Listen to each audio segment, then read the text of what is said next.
네, 안녕하십니까. 북포럼 북톡스 오늘 335회 장미와 찔레2 선택 후에 겪게 되는 일들.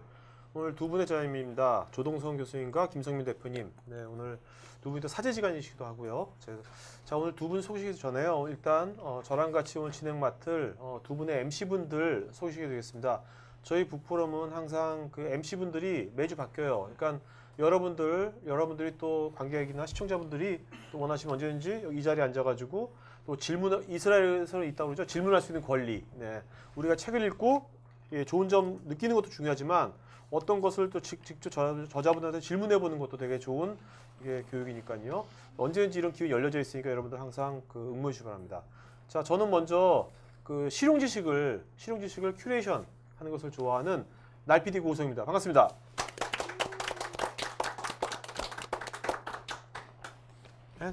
안녕하세요. 열정 있는 여자, 반전 있는 여자 박시연입니다. 반갑습니다. 네. 네, 안녕하세요. 세상을 밝히는 웃는 빡빡이 오우민환입니다. 반갑습니다. 근데 왜 빡빡이로 있는 거예요? 머리숱이 좋은 것도 아닌데. 무소유를 실천하기 네? 위해서입니다. 무소유? 직장이 없고 여자친구도 없고 아무것도 없이. 네. 그래서 머리도 없고 산무네. 예, 생각도 없습니다. 네네네. 아주 겸손하게 오시는 거고요. 네. 안경 좀 주실래요? 왜 안경도 없습니다. 자, 그러면 오늘 두 분의 게스트이신 조동순 교수님과 또 김성민 대표님입니다. 박수 부탁드리겠습니다. 먼저 교수님 잠깐 좀 인사하시죠. 네. 안녕하세요. 저 조동성입니다. 예. 저 서울대학교에 있고요. 제가 2014년 2월 28일 서울대에서 이제 정년퇴임하니까 내일 모레 딱 이틀 남았네요. 이게 혹시 마지막 강의가 되는 거 아닙니까? 거의 그럴 것 같은데. 네. 야, 목소리 정말 너무 좋으십니다. 고맙습니다. 성우하셔도 되겠는데요. 교수님, 예? 성우하셔도 돼요. 성우도 하셔도 돼요. 그럼 이제 4월부터 직업을 바꿀까요? 자, 김성민 대표님. 네. 네, 안녕하세요. 저는 아이유의 콘텐츠라는 출판사를 하는 김성민입니다. 반갑습니다. 여러분이 이 책을 출판한 출판사 대표이십니다. 네. 그 두 분은 이제 사제지간이시고요. 이쪽이 스승입니다. 자, 그러면 이제 먼저 이제 궁금한 게 있는데 여기 보면 여러분 책 보면 이게 우리 장미와 찔레가 요번이 2편이죠, 이게. 네. 1편이 이제 2007년에 나왔죠. 근데 저 궁금한 게 그 출판사 이름이 네. 여러분들 제가 물어볼게요. 아이웰 콘텐츠거든요. 왜 출판사 이름이 아이웰일까요? 아이웰 의미가 뭘까요? 맞춘 분한텐 아무것도 안 줍니다. 자, 여러분 한번 머리를 한번 굴려보세요. 자, 왜 아이웰 콘텐츠라는데 왜 아이웰일까요? 그냥 한번. 잘 될 거야. 나도 저런 줄 알았어. 나도 그 새 얼간이에서 아리스웰 있잖아, 아리스웰. 그래서 아리스웰을 패러디했는 줄 알았어, 저는요. 네. 그게 아니죠. 뭡니까 이게 아이웰 콘텐츠가? 그러니까 그 아이작스 웰이에요. 사실은 이삭의 우물이란 뜻인데 짧게 설명하면 성경에 이삭이라는 사람이 나오는데 그 동네가 지금도 그렇고 중동 지역은 물이 되게 귀하대요. 그러니까 사람들이 맨날 가뭄에 시달리는데 이삭이 그 동네에 어느 날 가서 우물을 팠어요. 그러니까 물이 나온 거예요. 그러니까 동네 사람들이 뺏어갔어요. 자기네는 물이 없으니까.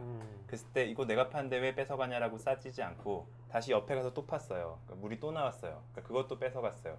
그러니까 또 쿨하게 주고 다시 세 번째 장소에 가서 또 파서 또 나오니까 이제는 안 뺏어가는 거예요. 물이 충분하니까.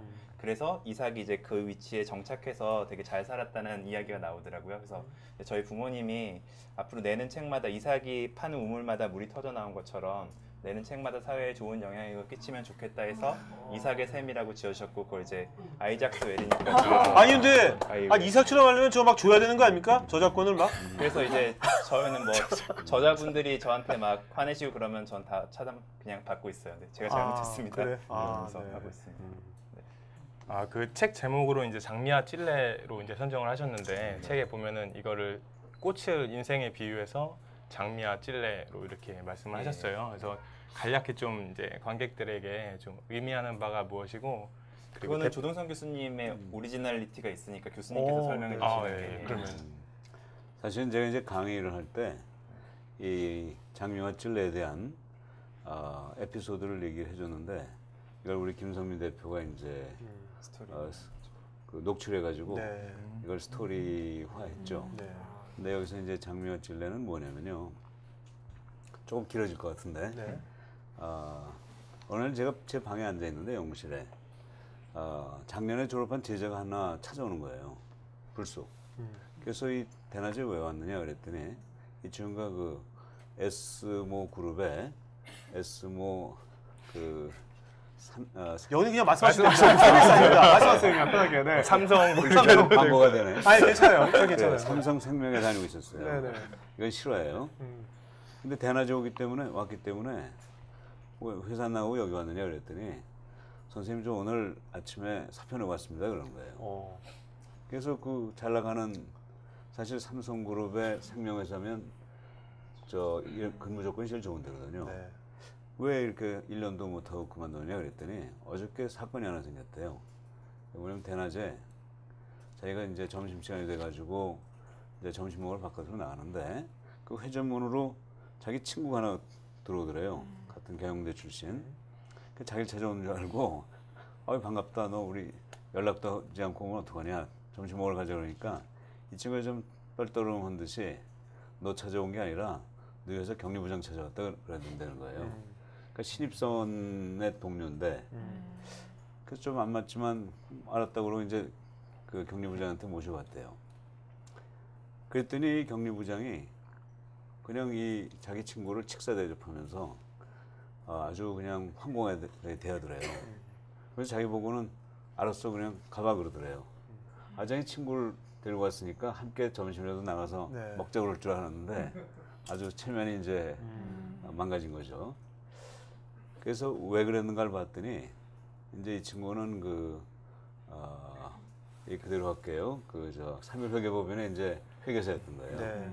그러니까 이제 삼성생명의 이제 감사의 팀 멤버니까 이 격리부장이 아주 점심 대접을 하는 거죠. 그러면서 자기가 내 인생을 잘못 살았구나. 이 친구같이 살아야 이 삼성생명의 격리부장하고 격이 같아지는데 이 회사에 직원으로 들어오니까 이게 참 이렇게 네. 친구하고 사이에서 이게 격이 떨어지는구나 이걸 느꼈대요. 그래가지고 그 다음날 이제 사표 던지고 가만 생각하니까 이제 또 할 게 없잖아요. 네. 그래서 뭘 할까? 지금 뭐 다시 공인중개사 시험 볼 수도 없고 그래서 미국에 MBA나 가자. 그럼 추천서가 필요하잖아요. 그러니까 저한테 이제 추천서 받으러 온 거예요. 그래서 제가 이 친구한테 그림을 하나 그려줬어요. 그 즉석에서. 하나 이제 이렇게 가는 그림. 이제 이걸 수학적으로는 컨벡스 커브라고 그러죠. 네. 또는 S 커브, 이렇게 커브. 그 다음에 이제 또 하나는 이렇게 올라가는 네. 수렴하는 거. 컨케이브 커브. 그러면서 인생에는 두 가지 길이 있는데, 그 삶의 출발점에서, 사회 출발점에서 벌써 쫙 올라가가지고, 그 다음에 쭉 평탄하게 가는 그런 삶. 공인회계사라든가 변호사라든가, 또는 박사를 해가지고 교수가 된다든가, 이게 이런 삶이죠. 근데 또 하나는 어떤 조직에 들어가가지고, 처음 한 20년 동안은 그 조직을 위해서 아주 열심히 일하는 거죠. 자기 이름은 안 나오고. 그러나 거기서 성공해서 이제 한 40대, 50대 가지고 그 조직에 중역이 되고 사장이 되면 그 다음에 쫙 올라가는 거죠, 사회적으로. 그래서 첫 번째 이 커브를 찔레꽃 인생. 그 다음에 이제 두 번째 커브를 장미꽃 인생. 찔레꽃은 이렇게 잔잔한 꽃을 계속 피우는 거고, 장미꽃은 이제 커다란 꽃을 마지막에 한 송이 피운다고 가정하고. 그러니까 지금 초기에 보면 장미꽃 인생이 찔레꽃 인생보다 떨어져 있는 것 같이 보이지만 인생을 전체를 보고 적분을 하면 결국 같아진다.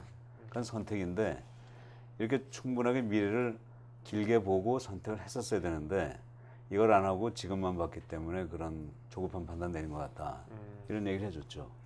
그러니까 우리 학생들한테도 직장을 구할 때 또는 인생의 계획을 할 때 내가 장미꽃 인생을 살 건가 찔레꽃 인생을 살 건가를 판단해가지고 만일 장미꽃 인생을 산다면 초기에 겪게 될 그런 아픔 이런 걸 각오해야 된다는 얘기를 해주는 의미에서 이 비유를 든 겁니다. 네. 근데 그때 찾아오셨던 제자님께서는 그래서 어떻게 MBA를 가셨는지 아니면은 회사로 다시 들어가셨는지 궁금하거든요. 예, 그 후에는 그 친구가 다시 안 찾았거든요. 그러면 교수님께서도 어떻게 됐는지는 그렇죠. 모르시는 그리고 이게 뭐 알겠습니다. 장미꽃이냐 찔레꽃이냐 뭐 어떤 것이 뭔가 뭐 우열이 있는 건 아닌 그건 거죠. 아니죠. 그럼요, 절대로. 그건 자기가 선택하는 거고 자기 철학과 가치관에 따라 선택하면 되는 거죠. 궁금한 게 그때 그 제자님 오셨을 때 그 장미 찔레 그 비유가 그냥 순간에 떠오르신 겁니까? 원래 이런 거를 원래 생각을 하셨을 거예요. 이런 것들이. 이런 비유 같은 것들 자주 잘 하시는데 교수님께서 네, 제가 네, 알기로는 네. 그런 것이 순식간에 딱 나오시는 겁니까? 아니면 막 남모르게 밤새서 공부해가지고 공부 다 준비 다 한 다음에 우연하게 한 것처럼 사실 준비 엄청 하신 건지 그게 궁금합니다. 네. 근데 꼭 이것뿐이 아니라 네. 어떤 새로운 아이디어가 나올 때 네. 그건 뭐 저뿐이 아니라 뭐 여러분 다 마찬가지일 거예요. 제가 보기엔 일정한 숙성 기간이 있는 것 같아요. 그러니까 어떤 문제가 나한테 닥쳤을 때 처음엔 그 문제를 가지고 고민을 하죠. 앞길이 안 보이고 또 뭐 어떤 모델을 정할 건가도 이제 생각이 안 나오고 한참 고민하다 보면 좀 그 기간, 소위 숙성 기간이 이러다 보면 어느 순간 탁 터지는 게 있죠.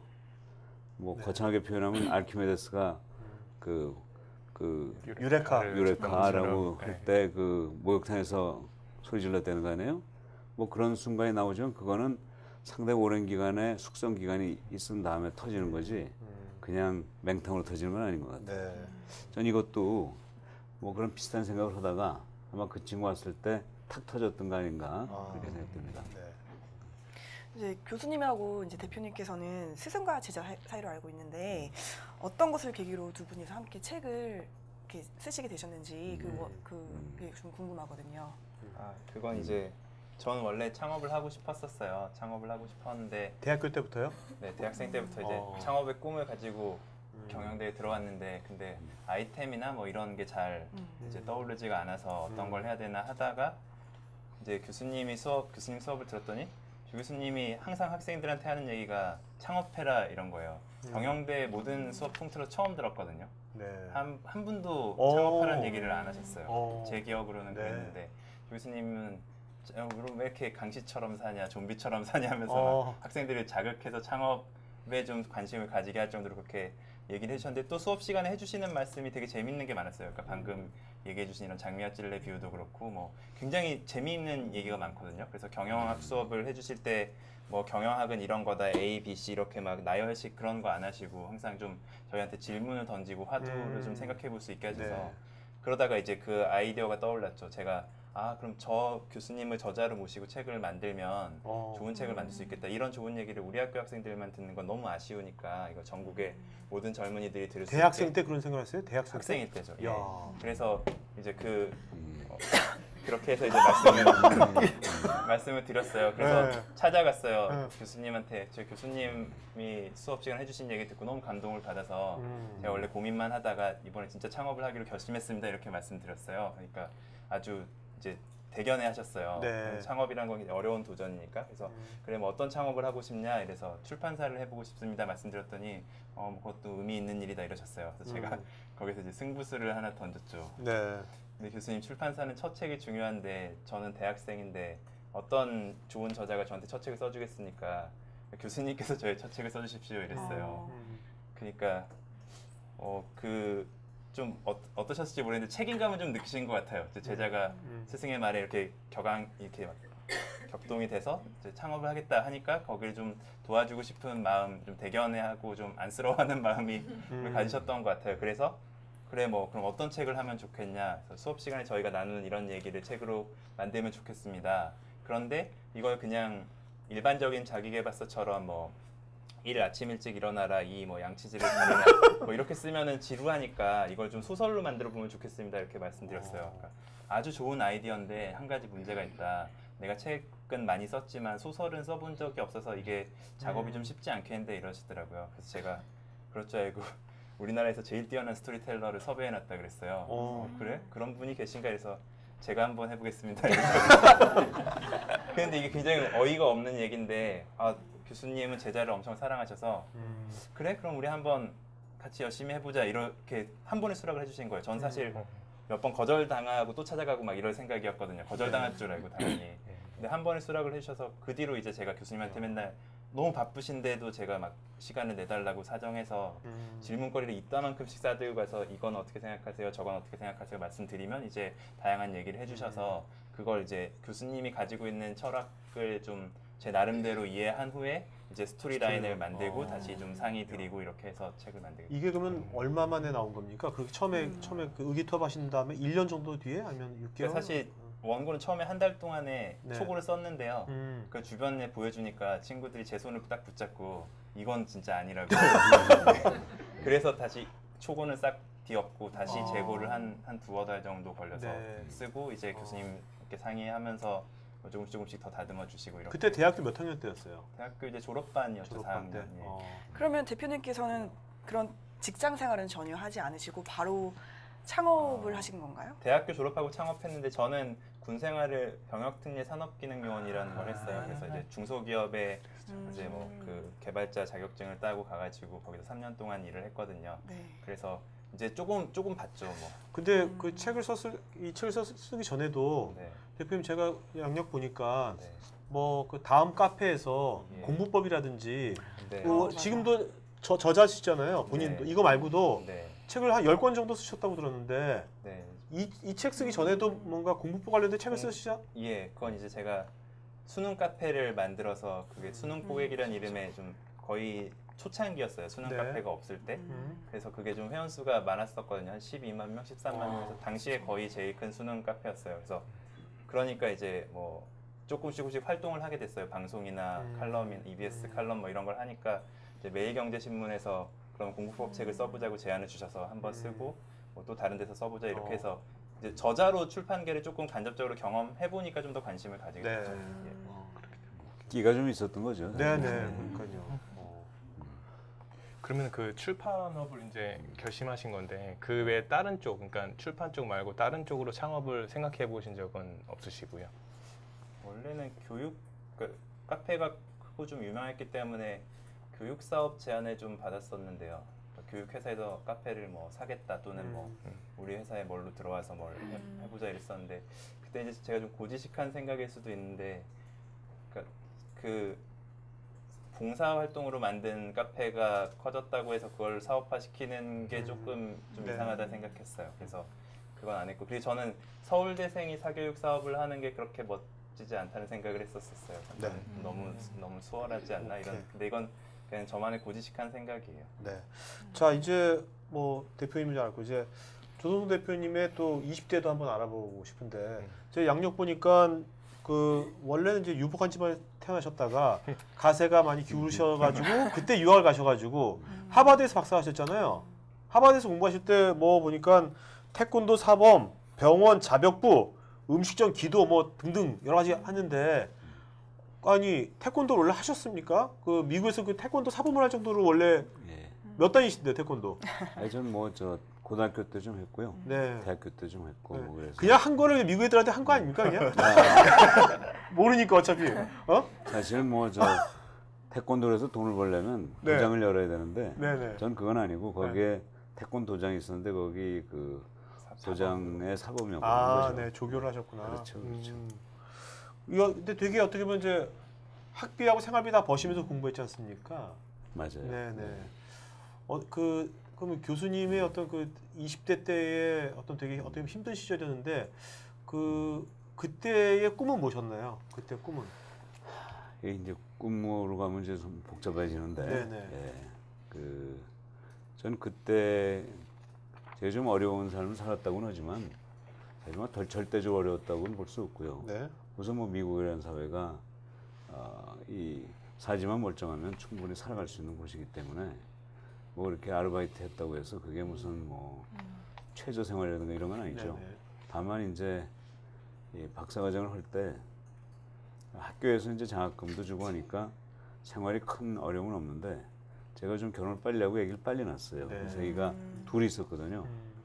근데 저희 집사람한테 우리가 공부한답시고 아기의 교육을 포기할 수는 없겠다.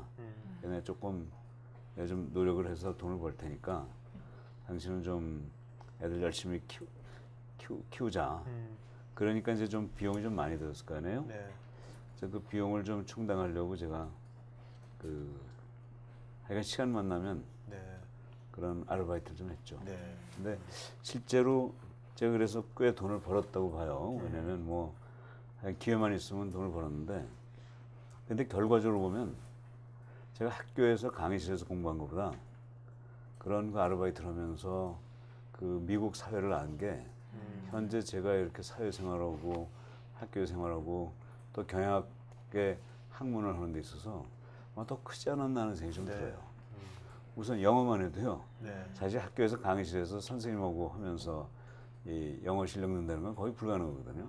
근데 제가 뭘 했냐면 그 보스턴에 있는 어떤 그 아주 괜찮은 음식점이지만 이제 어떤 댄스 플로어도 있고 그런 아주 격이 있는 식당이었는데, 거기서 제가 우리나라로 치면 기도인데. 근데 표현을요 기도라고 네. 하셔가지고 저는 그래요. 그 격이 있는 식당이 아니라 좀 이상한 데에서 뭐 PT처럼 나 그거 한 줄 알았어요. 아 그게 아니었구나. 근데 그거 비슷해요 사실. 네. 왜냐면 영어는 이제 바운서라고 그러는데 네.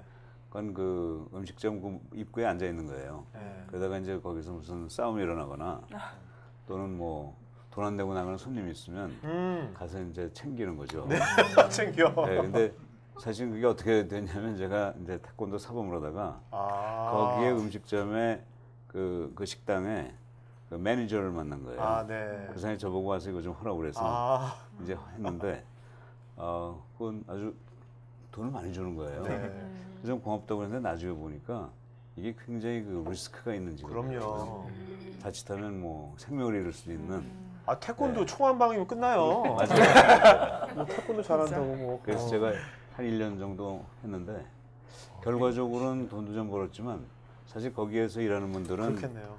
영어가 보통 이게 좀 뭐하는 표현이지만 격 있는 영어가 아니라 이제 일반 서민 영어거든요. 그러니까 그런 영어에 이 귀가 트이는 그런 효과가 있었죠. 교수님 욕 잘하시겠구나. 듣긴 잘합니다. 네. 그래서 질문은 꿈이 무엇이에요? 꿈이 그래서 꿈이 꿈으로 얘기하면요. 전 사실은 이 편에서 이제 꿈 얘기가 좀 나올 수 있는데, 전 사실 제 꿈이 뭔지를 모르고 살았어요. 왜냐면 우리 사회가 요새하고 좀 달리 제가 이제 공부하는 때가 뭐 40년 전 아니겠어요?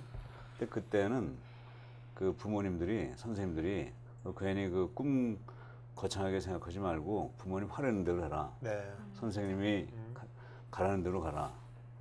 예컨대 뭐 예체능 하지 말고 뭐 법대나 뭐 경영대나 이런 거 해라. 이런 시절이었거든요. 요새는 많이 바뀌었잖아요.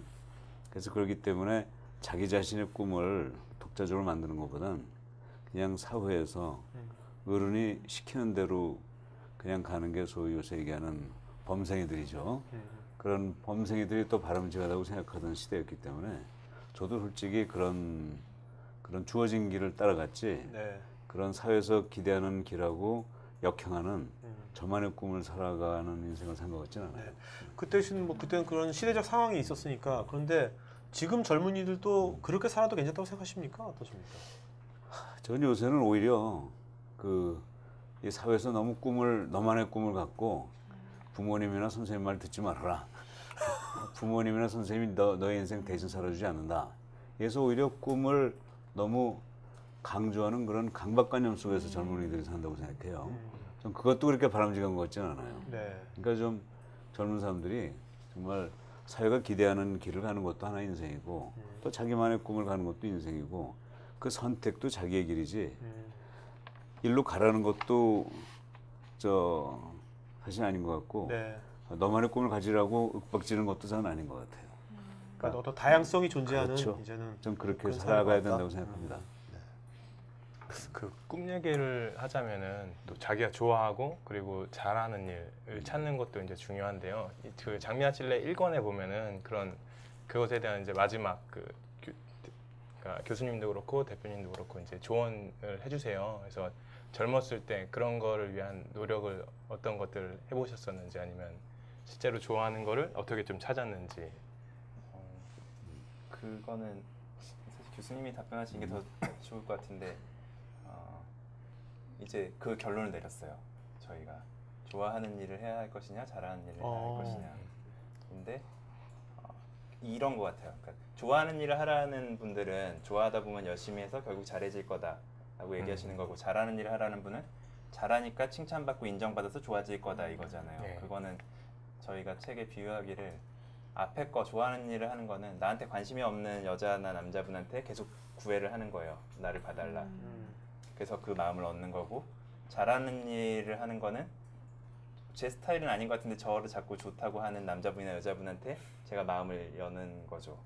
그러면 둘 중에 뭐가 더 쉬울 것이냐, 사랑이 이루어질 가능성이 뭐가 더 쉬울 거냐 하면은 제 생각에 후자가 훨씬 쉬운 것 같거든요. 나만 바뀌면 되니까.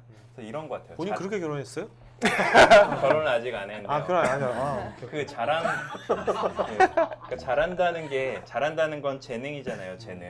재능이 있으니까 잘한 거고, 재능은 선물이잖아요. 신이 하나님이 너 이거 하고 살아라라고 주신 선물인데, 그거를 좋아하지 않는다는 건 가진 거에 감사하지 않는 건 것 같아요. 그러니까 나는 사실은 노래를 잘하지만 난 노래 잘하는 건 전혀 관심이 없어. 그림 잘 그리는 사람이 되고 싶어 해서 재능이 없는 거를 쭉 한다고 해서 잘할 확률이 그렇게 높을까? 사실은 재능을 따라가는 게 더 맞지 않을까? 그리고 교수님이 이제 해주신 말씀이 좋아한다는 거는 의외로 일시적인 가능성이 되게 높다. 우리가 초등학교 때 좋아했던 거, 고등학교 때 좋아했던 거와 지금 좋아했던 게 똑같으냐 하면 그렇지 않다는 거죠. 그럼 왜 좋아했던 게 일시적일까? 좋아해서 열심히 했는데 재능이 없는 거죠. 그래서 성장하지 않는 거죠. 그러니까 인정받지 못하고 이걸로 내가 갈 수 있는 길이 아니구나 생각하게 되는 거여서, 그래서 사실은 재능을 따라가는 게 더 맞는 것 같아요. 내 가진 거에 감사하고, 그게 뭔가 의욕을 꺾는 그런 게 아니고 약간 현실적으로 막 타협하자는 그런 얘기가 아니라, 사실은 잘하는 거에 마음을 열고 좋아해서 내가 어느 정도의 자산을 쌓고 나면, 그러면 거기에 이제 그 어느 정도의 뭐 성장하고 영향력 있는 사람이 됐을 때 거기에 새로운 관심사, 좋아하는 거를 접목시키면 훨씬 더 멋있는 그런 게 나오기 때문에, 사실은 사회 초년생일수록 잘하는 거를 먼저 쫓는 게 성공 확률이 되게 높다. 그럼 성공을 이렇게 해서 10명에서 1명 성공하는 방법과 10명에서 3명 성공하는 방법이 있으면 사실은 성공 확률이 더 높은 쪽을 더 많이 얘기해 줘야 되는 게 아닌가라는 생각을 저는 요즘에 그렇게 갖게 됐어요. 그 대표님은 지금 현재 본인이 가장 내가 잘한다고 생각하는 건 뭐라고 생각합니까? 저는 제가 가진 재능 중에서는 글을 쓰는 걸 제일 잘한다고 생각하고요. 글을 쓰는 거? 예, 글을 쓰거나 뭐 좀 좋게 만드는 거. 그래서 그걸 세상에서 제일 잘하는 사람이 되고 싶어요. 네. 근데 사실 자신이 좋아하는 것 또는 이제 잘할 수 있는 것을 알기가 쉽지 않다고 생각하거든요. 그래서 어떻게 하면 그것에 대한 정답을 좀 더 빠르고 쉽게 터득할 수가 있는지. 잘 몰라요? 지금 현재 본인 있어요? 모르는 몰라요? 것 같아요. 네. 어떻게 하면 터득할 수 있나요?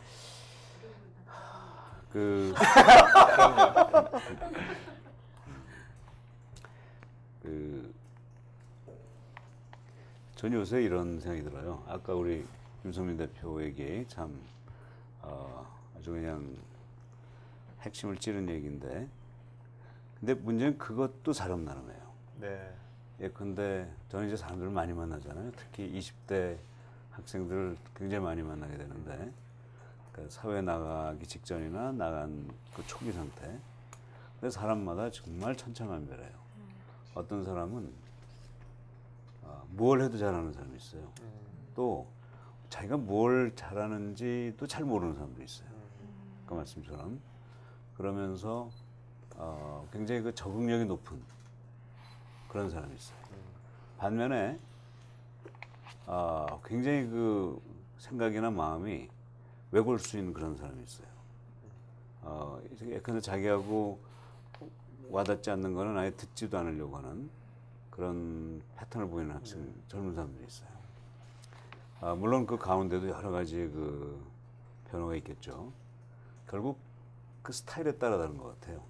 다시 말해서 이렇게 뭐든지 잘하는 사람은 좋아하는 거를 구별할 필요 없이 지금 얘기대로 잘하는 걸 잘하면 되는 거예요. 네네. 그리고 뭐든지 적응력이 있으니까 그 싫어하는 것도 좋아할 수 있는 정도의 그런 융통성이 있더라고요. 그런 사람들이 꽤 많아요. 네. 반면에 왜골 수 있는 사람은 잘하는 걸 추구하면 안 되겠더라고요.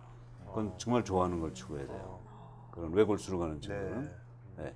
그건 뭐 아마 태어날 때 벌써 그러한 성향이 있는 사람도 있을 DNA 가. 거고 또 자라는 과정에서 형성될 수도 있었겠지만 이렇게 대화를 하다 보면 저한테 그게 좀 느껴지더라고요. 네. 그래서 뭐 아직 잘 안 오면 저하고 한번 대화를 한번 하시죠. 네. 제가 찾아드릴게요. 감사합니다. 지금 교수님 지금 요즘 20대 말씀하셨는데 요즘 20대랑 교수님은 30년 전 20대들도 봤을 거 아닙니까? 그렇죠. 요즘 시대 흐름이 시대를 봤을 때 요즘 젊은이들은 어떤 것 같습니까 보시기에?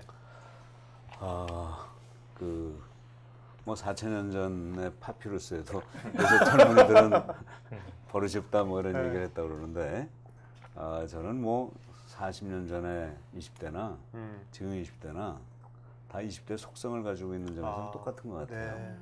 다만 차이가 있다면 이 그 40년 전에 20대가 살았던 한국의 시대 환경이 있을 거 아니에요. 그리고 지금의 시대 환경이 워낙 다르죠. 네. 40년 전에 그러니까 1960년대 70년대는 우리나라의 1인당 소득이 예컨대 1971년 그러니까 지금부터 한 3년 전 네. 그때 우리나라 소득이 얼마였다고 보십니까? 1961년에 우리나라가 82불이었거든요. 82불. 82불.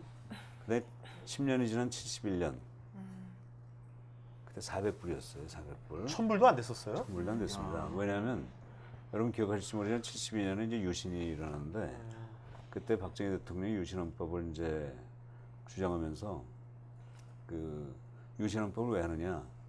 그거는 우리나라가 선진국이 되기 위한 거다. 선진국이란 건 뭐냐? 한 가정마다 자동차를 가지는 거다. 자동차를 가지려면 어떻게 해야 되느냐? 소득이 지금 400불에서 1000불이 되면 선진국이 된다 이렇게 얘기했어요. 네. 그러니까 그때가 400불이었던 됩니다. 그러니까 그때 우리나라는 사실 후진국이에요.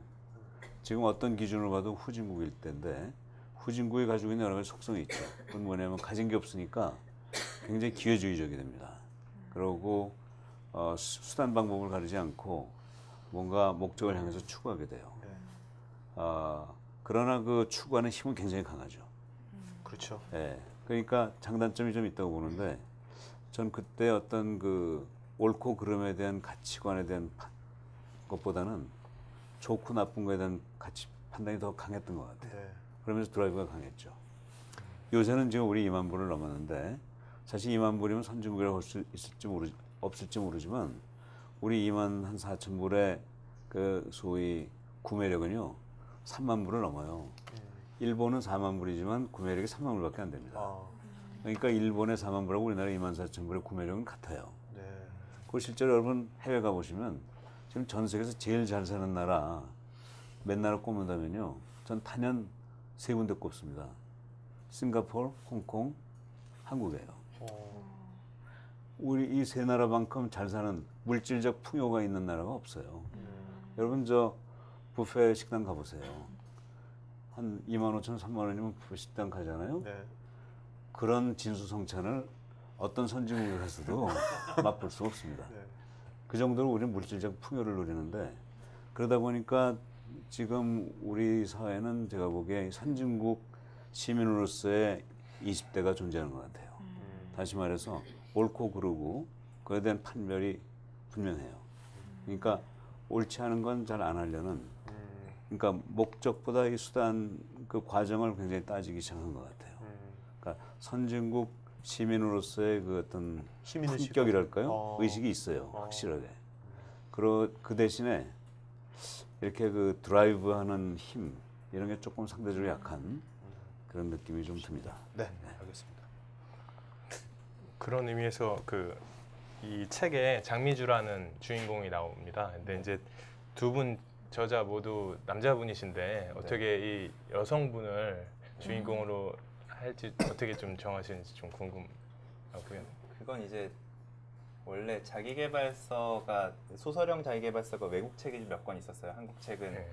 저희가 준비할 때는 없었고 이제 하다가 한 권이 먼저 나왔나 이랬는데 근데 보면은 외국 책도 그렇고 한국 책도 그렇고 다 주인공이 남자 직장인이더라고요. 근데 제가 가만히 보면은 남자분들은 자기계발서 별로 안 읽어요. 남자분들은 이 뭐랄까 그 클래스를 지키시기 위해서 인문서, 철학서 막 뭐 삶과 죽음 막 이런 걸 주로 읽으시지 뭐 팀장한테 인정받는 뭐 이런 책을 잘 안 보시더라고요. 네, 그런데 여자분들은 훨씬 더 실용적이고 훨씬 더 이제 해서 그런 거에 열려 있더라고요. 그러니까 여자분들이 자기계발서에 독자층이 꽤 있는데 여자분들을 맞춘 자기계발서는 없는 것 같아서 제가 이제 제일 고민하는 분들에 맞추는 책이 좋지 않을까 해서 사실 저희 2명 다 남자 저자지만 아 근데 지금 아직 싱글이라고 했잖아요. 결혼 안 했잖아요. 그죠? 연애는 많이 해봤어요? 많이라고 하면 뭐라 할 수는 없지만 아무튼 아니 근데 결혼도 안 한 분이 이거를 스토리텔링을 여성의 관점으로 쓴 거 아니에요? 네. 그럼 어떻게 썼어요? 근데 그건 여자를- 이제 주변에 당연히 여자 동료들이나 친구들 뭐 선후배 분들도 있고 만나면 뭐 다 회사에서 힘들었던 얘기 뭐 나를 괴롭히는 김 부장을 뭐 살해해야 되지 않나 뭐 이런 얘기를 주로 하니까요. 그런 얘기를 듣다 보면은 왜 살해하시려 그러냐 이러면 이제 그 사람이 나한테 이렇게 한다 해서 나쁜 상사 뭐 직장 생활에서의 스트레스 이런 것들이 얘기가 나오잖아요. 그래서 주변에서 많이 토로하는 고민들을 평소에 드러났다가 이제 반영을 했죠. 네. 저도 실제로 네. 보면서 제가 직장 생활할 때 그 좀 느꼈던 어떤 울분들, 분노들을 여기서 공감할 수 있었던 것 같아요. 네. 상당히 네. 좋았습니다. 그 리얼리티를 살리려고 노력했어요. 네. 그 말투라든지 꼬투리 잡는 네. 거라든지 이런 어. 거. 그 잠깐 리얼리티가 얘기가 나와서 그런데 실제 보통 보면 이제 장미아찔레에 네. 약간 이제 흔히들 직장인들이 쓰는 약간 은어 비슷한 것들이 네. 여럿 나와요. 뭐 강력 도발이라든지 네. 뭐. 네. 근데 대부분 이렇게 설명을 잘 해주셨는데 네. 그 요즘 한창 유행하는 또라이 질량 보존의 법칙에 예. 대해서는 네. 이렇게 설명이 없더라고요. 그래서 혹시 아, 모르시는 분들도 있을 것 같아갖고 그 부분 되게 많이 공감을 되게 많이 하거든요. 쓰시는데 이제 제 친구가요 군대에서 장교를 했는데 뭐 포병대대인가에 있었어요. 근데 자기네 대대장이 너무 정말 악마래요. 그 친구도 맨날 저한테 어디 가면 뭐 필리핀 살인범을 찾을 수 있냐 뭐 이런 말 청소살인 업자가 너무 심하다. 이 사람은 정말 군대에서 제일 유명하다는 거예요. 육군에서 네. 가장 유명한 악랄하기 넘버1이래요. 음. 그런 사람 자기는 운도 없다. 왜 나는 그런 사람 밑에 있을까 이러는 거예요. 그래서 제가 차마 뭐 좋은 날이 오겠지 했는데 그 사람이 전근을 간대요. 그분이 너무 좋아하는 거예요. 그래서 전근 가고 한 달 후에 이제 물어봤어요. 그 친구가 저희 집에 와서 잤거든요. 그래서 야, 이제 좋아졌어 이러니까 2등이 왔다는 거예요. 이게 말이 안 되잖아요. 그럴 수가 없잖아요. 근데 이제 실제로 회사 생활 하다 보면은 또라이 질량 보존 법칙이라는 게 여기에 너무나 지금 이상한 정말 나를 괴롭히는 악마들이 너무 많아서 여기서는 이제 틀렸다. 이건 지금 내가 여기서 이미지 세팅도 잘 못했고 뭐 안 됐으니까 딴 데 가서 새 기분으로 컴퓨터 리셋하듯이 다시 시작해야지 하고 가면 또 거기에 똑같은 수량의 네. 또라이들이 있더라. 그래서 사회생활은 다 어디 가나 마찬가지다. 질량 보존의 법칙이 적용된다는 말을 되게 많이 하시더라고요. 그래서 네. 좀 넣어봤습니다. 그냥 상당히 그 비유들이 그건 이제 원래 기존에 있는 거지만 다른 비유들이 상당히 좋았던 것 같아요. 이 책에 여러 나오는 것들이. 감사합니다. 우리 고우성 대표님이 하시는 이 휴비스에도 또라이 질량 법칙이 적용되나요? 아 휴빅은 지금 아직은 없습니다. 아. 또라이가 제가 보통 또라이가 제가 이렇게 또라이고 이게- 없다면 제가 또라이겠죠. 없을 리가 없거든요. 제가 또래 못 보면 제가 또래가 되는 거죠, 그죠? 예. 뭐 그렇겠죠. 예. 나는 좋은데 이러면 의심해야 된다 그러더라고요. 근데 그 우리 조직 얘기 나왔으니까, 네? 자 김 대표님, 날라오는데, 김 대표님 조직 얘기 나왔으니까 네. 우리 고 대표님 좀 당황하신 것 같아요. 아니 잘했어요. 조직 얘기 나왔으니까 그 IOL 컨텐츠 네. 그 뭐야 이렇게 직원들 뽑을 때 네. 어떻게 보면 이것에 이 책을 읽고서 네. 공감을 한 사람들 예. 뭔가 단순하게 뭐 그냥 그 업무 능력만 보고 하는 게 아니라 네. 뭔가 추구하는 가치라든지 네. 그리고 비슷한 사람들로 같이 구성이 돼 있다는 게 맞나요? 예, 맞습니다. 그러니까 어떻습니까? 그렇게 되니까 좋은 점이 뭐고 나쁜 점은 뭡니까? 그런 가치관이 비슷한 사람들과 같이 일을 하게 됐을 때 그래서 일단 저희 조직은 또라이가 없는 게 장점인 것 같아요. 아, 조심하셔야 돼요. 또라이가 없다는 거는 본인이 또라이일 수 있어요. 굉장한 그 뭐랄까 한 방 먹이셨는데. 몰입도가 진짜 남달라요. 그러니까 원래도 훌륭한 분들이지만 그 책을 보고 같은 생각을 하고 오시니까 이제 같은 방향을 보는 거예요. 그래서 사실은 제가 오늘처럼 이렇게 외부에 나와서 뭐 활동하거나 이런 경우도 많거든요. 그러면 그래도 전 전혀 의심하지 않아요. 저희 동료분들이 지금 저보다 훨씬 열심히 일하고 있거든요. 저희가 일하는 분들 중에 지금 어떤 분은 이제 육아를 위해서 남자분이신데 낮에는 아이를 돌보고 저녁에 일을 하세요. 재택으로. 아. 그런 분도 계시고요. 이제 회사에 안 나오시고 재택근무로. 네, 그렇죠. 아내분이 육아휴직이 끝나서 네. 그 아이를 돌보는 가정을 돌보는 건 너무 중요한 일이니까 그렇게 하시는 분도 있고 뭐 다른 뭐 하여튼 재택근무하거나 이런 분들도 꽤 계신데 그래도 제가 전혀 의심하거나 불안해하거나 그러지 않아요. 왜냐하면 저보다도 훨씬 더 진짜 주인의식을 가지고 있고 네. 한 번은 이런 적이 있어요. 그때 여름이었는데 너무 좀 피곤하고 그러더라고요. 그래서 제가 그냥 제 나름대로 기분 전환차 이제 저희 오늘 좀 심심한데 영화나 볼까요? 이렇게 얘기했어요. 근데 저희 동료분이 지금 바빠 죽겠는데 뭐 쓸데없는 얘기를 하냐는 거예요. 그래서 제가 엄청 감동을 받았어요. 그래서 막 밖에 나가서 이 얘기를 하고 다녔거든요. 저희 동료분들 이런 분들이다 하니까 어떤 사장님이 진실을 알려주셨어요. 그게 뭐 사장이랑 영화 보고 그런 게 그렇게 좋지 않다. 돈만 줘, 돈만 줘. 막 이러더라고요. 하지만 저는 아주 존경합니다. 네. 네. 그다음에 여러분들 여기 보면 이 장미찔레 2 네. 이거 디자인하신 분도 네. 이분도 원래 그 책에도 나왔지만 일권 독자. 네, 일권 독자가 이거 디자인하셨다면 독자가 1권을 야. 읽고 좀 마음에 좋았다고 하면서 디자인을 하는 학생이었는데 자기 블로그에 자기가 나름의 디자인 시안을 올려본 거예요. 그래서 제가 그걸 우연히 발견해서 2권 디자인을 다른 데서 받아봤는데 마음에 드는 게 없고 자꾸 그 디자인이 생각나더라고요. 그래서 네. 찾아가서 이렇게 해보자고 해서 이제 학생인데 데뷔를 했죠. 네. 교수님, 제 경영혁신 쪽에 뭐 아마 경영 쪽 경영에 대가시니까 요즘 이제 조직 있지 않습니까? 그 전에 이제 20세기형 산업형 조직이 있었잖아요. 회사 하면 봉급받고 일하고. 근데 지금 보면 김성민 대표 회사에 있는 구성원들을 보면 약간 다르단 말입니다. 어떤 가치관 같은 것들을. 그 앞으로 이제 뭔가 우리나라에서도 이 회사의 어떤 조직 구성이라든지 그런 것들이 좀 바뀌어 나갈까요? 어떨까요? 아니면 제조업하고 이래서 뭐 서비스업하고 좀 달라질 건지 좀 궁금한데. 우리 고우성 대표가 모처럼 아주 심각한 질문 하나 하셨는데 네.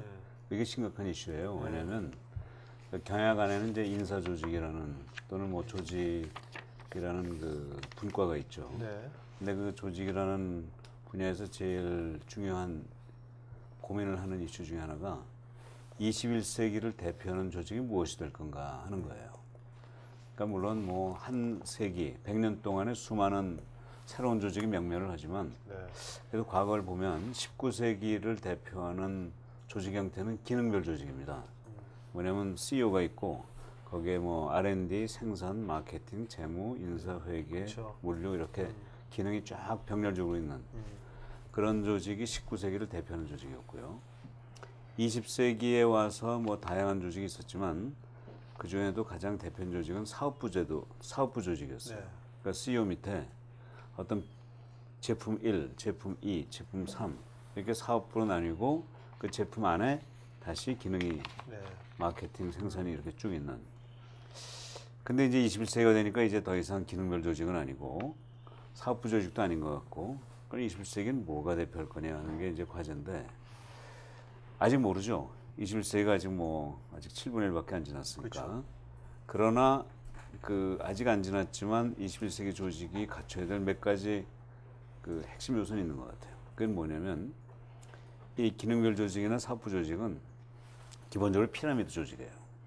그러니까 제일 위에 CEO가 있고 제일 밑에 현장이 있고 네. 가운데 대개 옛날 그 관리 이론에 따르면 한 사람이 10명 정도를 컨트롤하니까 10명 있는 조직은 리더가 하나 필요하고 100명 있는 조직은 11명이 필요하고 네, 네. 이런 1000명이 있으면 이제 120명이 필요 이렇게 이제 늘어나는 건데 21세기가 되면서 뭐가 생겼냐면요. 이 피라미드의 가운데 부분이 사라진 거예요. 생각해보세요. 옛날에 공장을 보면 10장, 100장 이런 게 있어가지고 이제 10명, 100명을 다루는 그 중간 보스들이 있었잖아요. 근데 요새 공장 가보시면 공장이 깜깜합니다. 그러고 무인 공장이죠. 그리고 저 끝에 컨트롤 타워가 있어서 빨간 불이 수백 개가 반짝반짝하고 거기에 그 직원이 한 2~3명 앉아 있어요. 그리고 모든 게 자동으로 돌아가요. 네. 그럼 뭐 중간이 없어졌다는 거예요. 네. 근데 이런 조직이 그 공장에서의 조직이 그러니까 가운데가 사라진 조직이 사무실에도 나타나는 거예요. 이젠 한 명이 100명, 1000명, 10,000명을 컨트롤할 수 있는 소위 ERP를 비롯한 IT 시스템이 들어오는 거죠. 네. 가운데가 없다는 건 뭘 얘기합니까? 피라미드가 사라진 걸 얘기해요.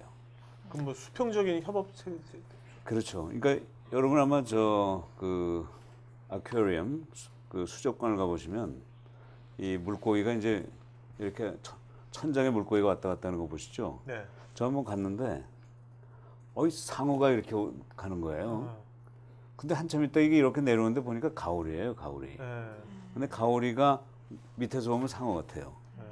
근데 옆에서 보면 가오리로 바뀌는데 아마 상해가 심해로 들어가면 가오리로 바뀌나 봐요. 밀려가지고. 네. 그래서 저는 그게 21세기 조직이라고 생각합니다. 피라미드 조직을 눌러버리면 이렇게 네. 얄짝해진 거죠. 그래서 요새는 그거를 뭐 피자 조직이라고 표현하고요. 피자. 피자? 네, 피자. 예. 네. 피자. 그다음에 이제 또 뭐 그 조직보다는 조직과 조직을 연계하는 선만 남는다는 점에서 스파게티 조직이라고도 얘기하고 네. 미트볼이 몇 개 있고 그다음에 이제 스파게티로 다 연결되는. 그러니까 이런 게 이제 지금 다양하게 21세기에 나타날 조직의 여러 가지 형태. 그 중에 무엇이 승자가 될지는 아무도 모르지만 어떻건 간에 중간 소위 관리층이 사라지는 조직이 될 거라는 점은 뭐 의문의 여지가 없는 것 같아요. 네.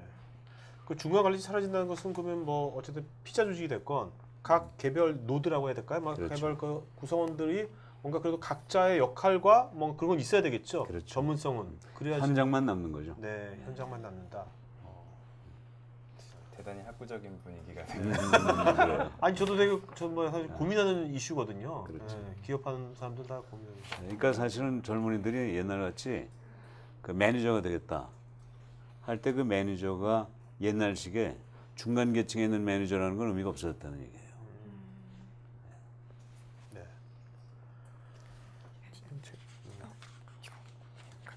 제 교수님께서 지금 전국을 다니시면서 강의를 하는 걸로 알고 있거든요.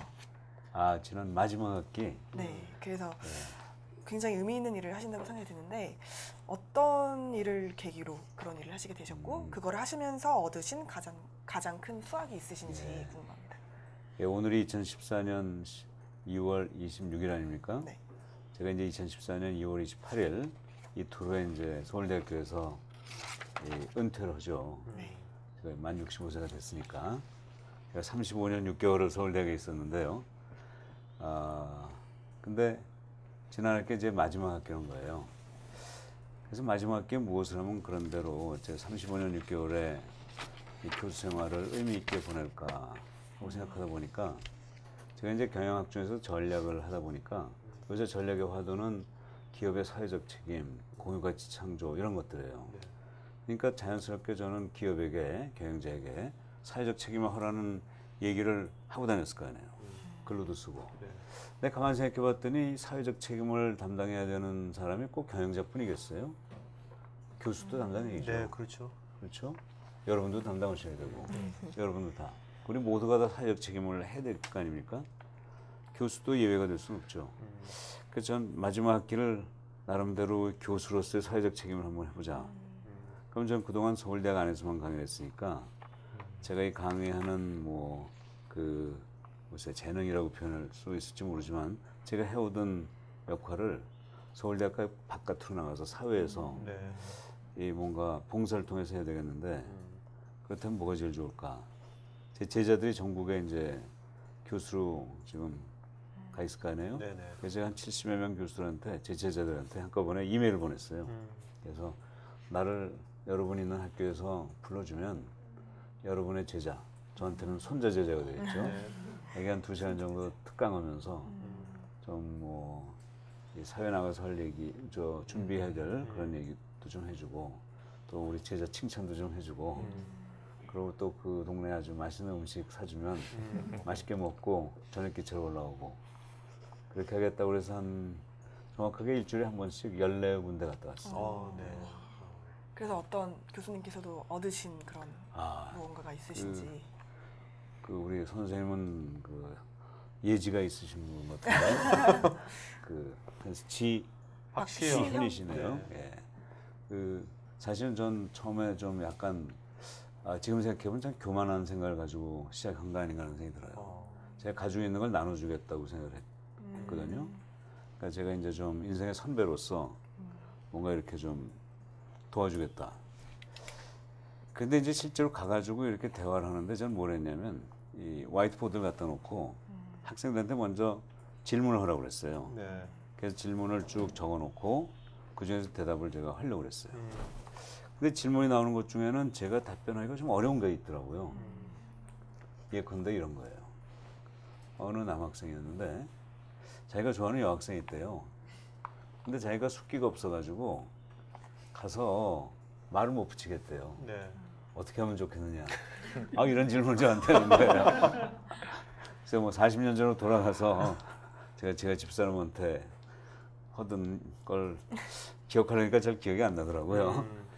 그래서 그 옆에 있는 여학생한테 그 자네라면 어떤 남학생을 남학생 어떻게 하면 접근하는 걸 좋아하겠느냐 이렇게 질문했어요. 네. 그랬더니 여학생이 기다렸다는 듯이 저라면요 그러면서 절대로 그 남학생이 이렇게 좀 너무 폼재고 이게 거창하게 허세를 부리지 않았으면 좋겠다. 솔직하게 와서 내가 좀 사귀고 싶다. 이렇게 하면 대개 여학생들은 또 남학생을 사귀고 싶은 마음이 또 있다는 거죠. 네.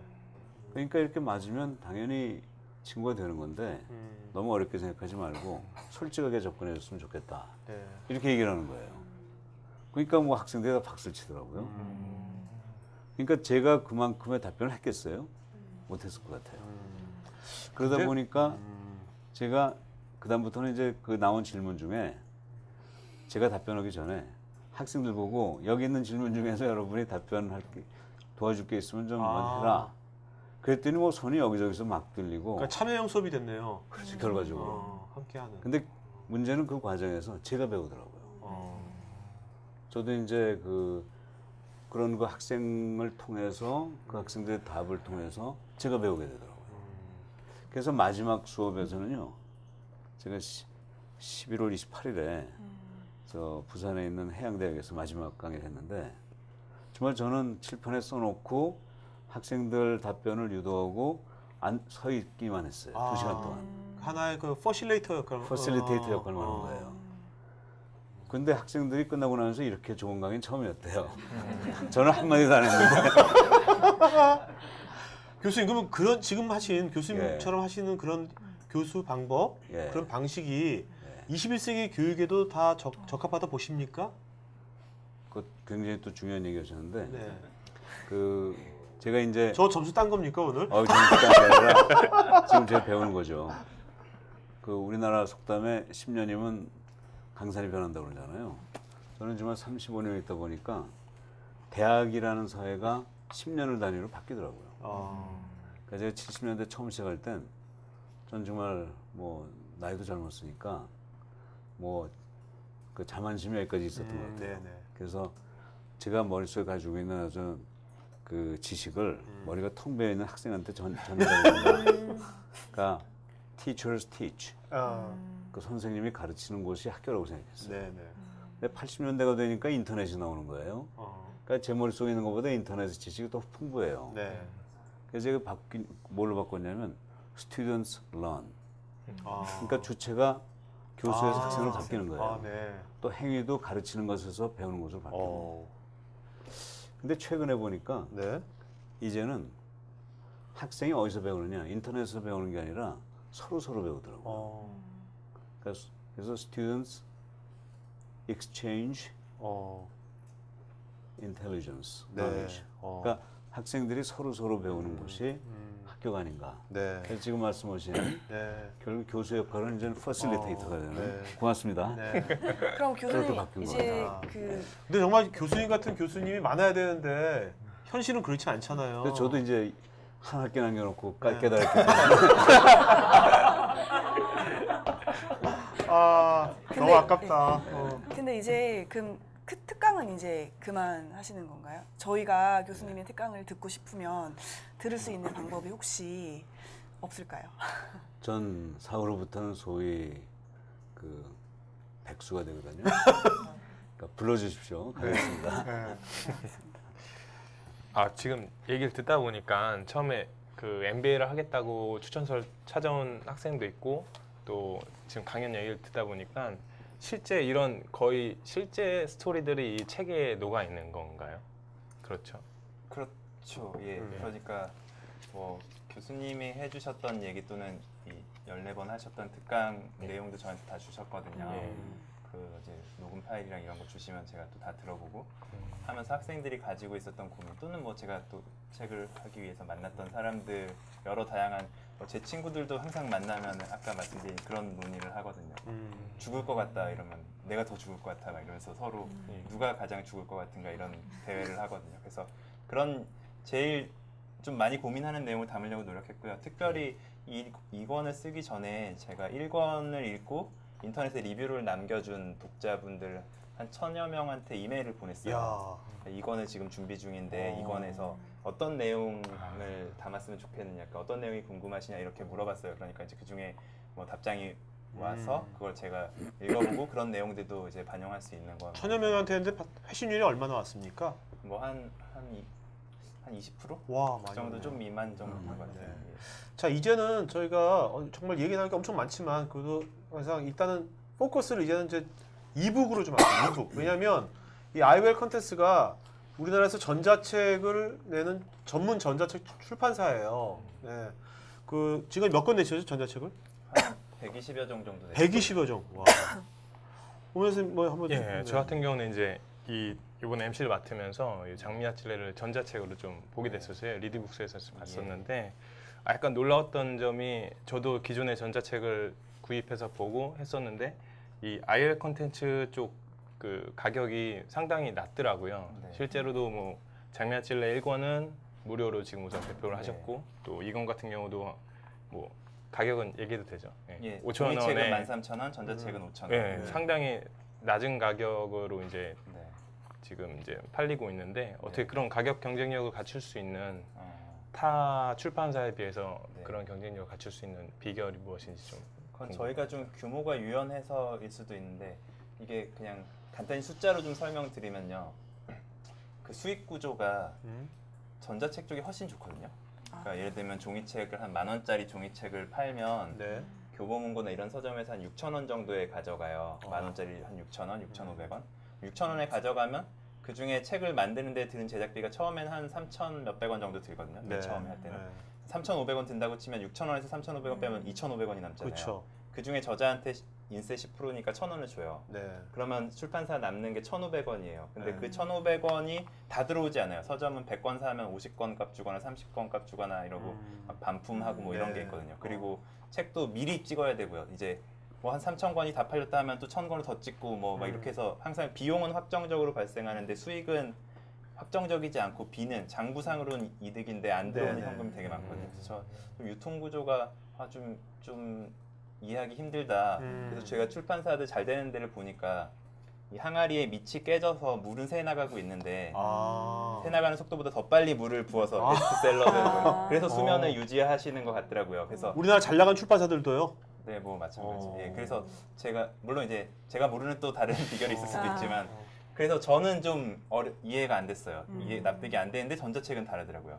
전자책은 한 3,000원짜리 책이 만약에 서점에서 팔리잖아요. 리디북스나 교보문고에서. 네. 그러면 출판사에 70%를 줘요. 네. 2,100원을 받아요. 그럼 저희는 저자랑 인세를 4대 6으로 나눠요. 누가 4를 갖는 겁니까? 저자가 4, 출판사가 6. 네. 그러면 네. 이제 그 뭐 2,100원에서 4대 6 하면 출판사가 뭐 한 1,200원 뭐 이 정도 남거든요. 네. 그게 100% 들어와요. 아, 전자책은. 현금 흐름이 좋구나. 그러니까 그렇죠. 바로, 현금, 어음 이런 거 없고 현금으로 그대로 꽂히고 뭐 제작비가 더 들어가고 이런 거 없고 반품 이런 거 하나도 없으니까 사실은 10,000원짜리 책 한 권과 3,000원짜리 전자책 한 권을 비교해 보면 들어오는 돈이 3,000원짜리 책이 더 빠지지 않고 더 들어올 수도 있는 것 같아요. 근데 사실은 3,000원, 10,000원짜리 책을 3,000원에 안 내고 더 비싸게 내시거든요. 막 5,000원, 6,000원, 7,000원 이렇게 그렇죠. 내시니까 사실은 한 권 팔릴 때의 현금 흐름은 경영학에서 또는 사업에서 현금 흐름이 진짜 중요한데 네. 뭐 비교가 안 되는 거예요. 산업 구조적으로. 그래서 전자책이 훨씬 괜찮구나 하고 그런 생각 가지고 있었고 교수님이 이제 외국에서 그런 컨퍼런스를 하고 오셔서 몇 년 전에 저한테 김 대표 이제는 전자책을 해야 된다. 네. 지금 이럴 때가 아니다라고 저한테 아주 강력하게 좀 글로벌 트렌드를 아니 근데 알려주셨어요. 지금 말씀하신 것을 네. 다른 출판사들도 알 거 아니에요. 아, 근데 왜 이제- 다른 출판사들은 왜 근데 많이 안 할까요? 근데 저희는 좀 작은 조직이니까 좀 네. 되게 이제 아주 뭐 긴밀하게 움직이는 거고 다른 데들은 직간접비 같은 게 많을 거잖아요. 아무래도 규모도 있고 뭐 네. 그러면 일정 수준 이상의 매출을 유지해서 그런 비용과 이런 걸 좀 커버하셔야 되는 상황이 있을 거예요. 그래서 그런 부분이 좀 차이 나는 것 같은데 저희는 이제 2011년 말부터 전자책 쪽으로 완전히 사업 방향을 틀어서 거기에 최적화시켜서 인력 구성이나 뭐 운영을 하고 있으니까. 자, 그러면 여기 있는 저희 이제 관객들이나 시청자분들은 이제 앞으로 전자책을 내려는 분들도 굉장히 많아요. 꿈이. 저도 마찬가지인데 그 전자책을 내려는 사람들 같은 경우에 어떤 식으로 이제 준비를 좀 하면 될 거고, 그다음에 뭐 디자인이라든지 뭐 책의 뭐 어떤 예를 들면 포맷 같은 것들은 어떤 것이 뭐 괜찮을 것 같다라는 거를 좀 한번 말씀해 주시죠. 예를 들면 실용서적 같은 경우에 예를 들면 뭐 이런. 그게 이제 전자책 독자가 지금 굉장히 한정적이어서요. 종이책 시장의 한 100분의 1이라고 보거든요. 그러니까 종이책 독자 100명이면 전자책 독자 1명인데 그것도 그 중에서도 이제 판타지, 무협지, 로맨스 이런 재미있는 소설을 읽는 분이 절반 정도 돼요. 그러니까 일반적인 책을 읽는 분은 정말 소수예요. 네. 그래서 전자책에서 현재 팔리는 장르가 되게 한정적인데 그게 뭐 소설이나 아니면 자기계발서 이런 종류거든요. 그러니까 지금은 만약에 뭐 시라든지 에세이라든지 이런 장르는 조금 어려운 것 같고요. 아직 네. 이제 시장 성숙상에서 좀 시기상조인 것 같고 뭐 전자책 저자분들은 준비하시는 게 이건 전자책 종이책 가리지 않고 저는 똑같을 것 같은데요. 시장이 그 저자에게 바라는 바, 그러니까 저자가 지금까지 쌓아온 커리어와 전문성이 그대로 녹아 있는 글을 써주시면 좋겠어요. 예를 들면 교수님 이제 조동선 교수님은 경영학 교수로서 이제 그 평생을 연구를 하셨잖아요. 네. 근데 혹시 조동선 교수님께서 물론 엄청 이제 운동도 열심히 하셔서 나중에 혹시 만져보시면 팔 되게 근육질이거든요. 아, 네. 야. 뭐 막 목소리도 저하고 좋아, 목소리도 팔씨름 좋아, 하세요. 근육질이야, 네. 뭐 머리도 좋아, 뭐 그래서 슈퍼맨이시네. 막 저하고 팔씨름 하자고 하시고 막 그래요. 네. 저희 제자들이 다 한 번씩 팔씨름을 네. 하는데 이렇게 막 운동을 좋아하시니까 혹시 네. 교수님이 뭐 운동법에 대한 아, 책을 쓰겠다 몸짱, 하면은 몸짱. 네. 어. 그러면 물론 이제 교수님 저명하시고 영향력이 있으니까 그것도 매력이 있을 수 있겠지만 출판사 입장에서는 아, 교수님은 경영학 책을 써주시는 게 더 시장성이 있을 것 같다는 판단을 할 수밖에 없잖아요. 그렇죠. 근데 저자분들이 이제 쓰시려는 책이 좀 약간 괴리가 있을 때가 있어요. 예를 들면 어떤 분이 저희 찾아오셨는데 외국계 의류회사의 인사팀장님이셨어요.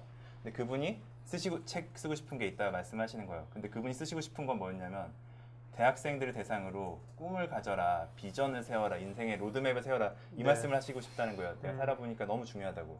근데 이제 출판사는 사업자니까 사업자 입장에서는 팀장이 그거 말고 그 회사 들어가려면 어떻게 해야 되는지 그 회사에서 면접 볼 때는 어떤 걸 보고 어떤 사람들을 원하는지 그걸 좀 얘기해 주시는 게 훨씬 애타게 기다리는 독자들이 있을 것 같다 이렇게 얘기했어요. 그러니까 좀 싫어하셨어요. 뭐 내가 그런 얄팍하고 그런 책을 쓰고 싶지 않다. 깊이가 있는 걸 원하는. 예, 그렇죠. 모든 저자분들은 다 깊이가 모든 저자분들은요 다 쓰시고 싶어하는 책이 삶이란 무엇인가, 한국 경제에 나아갈 길 이런 거예요. 네. 근데 그러면 제가 이제 그거 말고 일단 이거 커피 마시는 법부터 알려달라. 뭐 네. 설탕 둘둘둘이 좋냐, 둘셋둘이 좋냐 이런 것부터 해달라고 하는데 그래서 이제 자아 실현적 차원에서 책을 쓰시는 분들이 계신데 이건 사실 출판사 분들끼리 하는 얘기인데 자아 실현은 자기 돈으로 하셔야지 왜 출판사 돈으로 자아 실현하시려고 그러냐. 그건 자비 출판도 있고 여러 네. 개가 있으니까 한데서 그냥 이제 저희는 사업적인 측면에서는 일단은 그분의 커리어와 전문성을 가장 잘 담아낼 수 있는 책을 하면 좋겠다고요. 어떤 분이 이 얘기를 해주셨어요. 이제 뭐 안철수 의원도 맨 처음 책은 윈도우 95 따라잡기였다. 안철수 의원이 뭐 안철수의 생각 이런 책을 쓴 게 아니다. 네. 그러니까 누구나 자기 전문성에서 시작해서 독자들을 형성해 가다가 이제 하는 거죠. 그러니까 뭐 이미자 선생님 이런 분이 노래는 나의 인생 이런 노래 부르는 건 말이 돼요. 네. 근데 아이유나 이런 분이 아무리 노래 잘해도 아이유 뭐 빅뱅 지드래곤이 노래는 나의 인생 이걸 부르면 이건 말이 안 되는 거예요. 그래서 단계가 있는 것 같아요. 그래서 처음에는 가장 자기가 많이 해왔고 시장이 나한테 기대하는 그 요소에서 출발하는 기획을 해주시는 게 그러면 출판사에서의 채택률도 많이 올라갈 거라고 생각합니다. 그러니까 결국 아까 좋아하는 거 잘하는 거하고 또 일맥상통하네요. 네. 네. 자, 그리고 이제 아마존에서 얼마 전에 기사 보니까 아마존에서 우리나라 이제 6월달에 들어온다 그러는데 지사 만들고 근데 자기네들은 그냥 일반 유통하는 게 아니라 이렇게 이북 전자책에 집중하겠다고 그런 기사를 본 적이 있거든요. 네. 그렇다면 뭔가 그것이 좀 달라질 것 같습니까? 아직 우리나라는 좀 사실 이 포맷도 다 각양각색이고 네. 킨들 같이 그렇게 미국처럼 그런 게 활성화 안 돼가지고 전자책 아직 활성화 안 된 부분도 많은데 네. 그 부분 어떻게 생각하세요? 이제 교수님이 좀 더 잘 설명해 주실 수 있을 텐데요. 이제 네. 시장의 경쟁자들이 뭐 좀 아마존은 굉장히 강력한 경쟁 그 회사니까 그런 곳들이 들어오면 사실은 좋아지지 않나요, 시장이? 강력한 곳이 들어오면? 그 이제 아마존도 그렇고요. 지금 중국의 뭐 알리바바 같은 회사 네네. 있죠. 지금 그런 회사들은 어떤 리더가 아니에요. 그 업계의 리더가 아니라 새로운 시장의 창조자들입니다. 크리에이터. 네. 그러니까 기존의 시장을 보는 시각으로 이런 기업들을 보면 그건 따라잡을 수가 없어요. 그러니까 아마존이 한국에 와서 무슨 책을 파는 회사로 시작할지 모르지만 그 회사가 우리나라에서 하는 역할은 우리가 상상하지 못하는 방향으로 우리 사회 구조, 시장 구조를 바꿔놓을 거예요. 네. 지금 알리바바 같은 회사 여러분 뭐 저 일종의 인터넷 B2B 쪽에 저 그런 네. 판매 회사로 생각하시잖아요. 네. 요새는 알리바바가 이제 금융회사가 됐어요. 네. 알리바바가 중국의 모든 은행을 극단적으로 다 망하게 할지도 몰라요. 네. 알리바바가 그 저축 은행으로 바뀌고 있어요.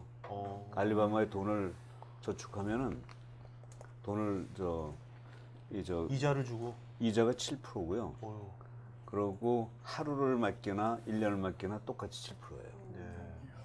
이런 식으로 바꿔나가고 있기 때문에 알리바바가 망할 사업을 할까요? 그게 아니고 네. 금융산업에 아주 그 경직된 관행을 바꾼 거예요. 네. 사실 생각해 보세요. 인터넷으로 거래를 하는데 하루하고 1년하고 차이가 뭐가 있습니까? 어차피 그렇죠. 거래 비용이 안 들거든요. 그렇죠. 디지털인데. 대용량이 게 있으면 옛날에 이 오프라인으로 그 창구에 직원이 앉아가지고 그걸 다룰 때는 인건비가 있고 그러니까 매일매일 하면은 비용이 많이 들죠. 네네. 그러니까 이자를 많이 낼 수 없어요. 근데 인터넷은 똑같습니다. 그러니까 우선 하루나 1년이나 똑같은 이자를 내는 것만 지급하는 것만 봐도요. 이 금융산업의 구조를 바꾸는 거거든요. 네. 이런 걸 기존 금융회사가 어떻게 따라가겠어요? 저는 시간 문제라고 봅니다. 네. 이런 식으로 아마존이 우리나라에 오면요. 이 유통 관행을 완전히 구조적으로 뜯어놓을 거예요. 완전히 바꿀 겁니다. 야. 그런데 대비를 해야지 이게 뭐 기존 그 산업에서 시장 점유율을 높일 거다. 이런 시각으로 네. 보시면 그건 근데 뭐 어떻게 보면 안 그런 됩니다. 것처럼 보면 좀 우리나라에서 뭔가 이 저자들이라든지 뭔가 컨텐츠를 뭔가 만들려는 사람들한테는 좀 더 좋은 더 활성화된 생태계가 만들어질 수도 있다고 볼 수도 있겠네요. 그러니까 활성화라는 단어도 적절하지만 네. 하여간 빅뱅이 빅뱅이 일어난다고 온다. 보시면 돼요. 야, 기대되네요. 빅뱅이 기대됩니다. 콘텐츠를 만드는 입장에서는 무조건 좋은 일인 것 같아요. 네. 그러니까 지금은 사실은 길에 나가서 전자책 읽어보셨어요? 이렇게 100명한테 물어보면 100명 다 안 읽어봤다고 할 거거든요. 네, 그 정도로 읽어본 경험 자체가 엄청나게 부족한데 네. 이제 아마존이든 어디든 와서 그런 이제 강력하게 사람들이 전자책을 읽어볼 수 있는 기회가 확 넓어지면 그러면 저는 시장이 커지고 그러면 콘텐츠 제작자, 출판사가 됐든 작가 입장에서든 그런 좀 강력한 시장을 진짜 말씀하신 대로 빅뱅을 일으키고 창조를 할 수 있는 네. 곳이 생기는 건 저는 되게 좋은 일이라고 봅니다. 네, 알겠습니다. 자, 그러면 박신수 맨 마지막 질문하고 요거하고 이제 우리 시청자 질문 좀 받도록 하죠. 네. 모든 변화는 좋은 거예요. 네. 아, 모든 변화 좋은 거다. 멋진 말이다. 네. 모든 변화는 기회를 가져옵니다. 네. 저희 지금 장미와 찔레 시리즈가 2권이 있잖아요. 네. 혹시 저희가 3번째 책도 기대해도 되는 건지 여쭤보고 싶습니다. 그게 사실 1권을 썼을 때는 2권을 쓸 계획이 전혀 없었어요. 그러다가 2권도 좀 우연적으로 시작하게 됐는데 2권을 이렇게 쓰고 나니까 그래서 1권 때는 주인공 이제 장미주라는 여자 주인공이 대학교를 막 졸업해서 사회에 막 들어온 한 직장인 1년 차의 초년차의 고민이었고요. 이제 2권은 조금 시간이 지나서 한 3, 4년 정도 지나서 이제 직장인 3, 4년 차, 뭐 5, 6년 차가 돼서 겪는 고민을 담았거든요. 그래서 2권을 쓰고 나니까 되게 많은 분들이 그 일본의 시마 과장이라는 만화가 있는데 시마 과장으로 시작해서 뭐 그렇죠. 사장이 됐거든요. 네, 네. 그리고 거꾸로 돌아서 시마 사원이 나온 다음에 지금 시마 학생도 나왔어요. 그래서 시마 초딩 뭐 이런 것도 나올 것 같아요. 네. 그래서 그런 것처럼 좀 이 장미주가 쭉 성장하는 이제 이 다음번에는 뭐 팀장이 되고 결혼도 하고 뭐 그럼 육아라든지 뭐 워킹맘의 생활도 나올 수 있고 그 이후엔 이제 임원이 되고 뭐 그다음 뭐 CEO가 되고 이런 식으로 쭉 해서 독자와 저자와 또라이까지 되는 그치. 네. 과정이에요. 뭐 내가 옛날에 안 그랬는데 뭐 미쳤구만 뭐 이런 얘기를 하는 그런 상사가 될 수도 있겠죠. 그래서 쭉 독자와 저자와 주인공이 함께 성장하는 그런 시리즈로 만들 수 있지 않을까 예, 준비하고 있습니다. 자, 그럼 이제 시청자 이제 질의응답 시간 갖도록 하겠습니다. 마이크 준비해 주고요. 자, 뭐 질문하실 분은 손 들고 질문하시면 되겠습니다. 자, 네, 마이크 좀 전달해 주세요.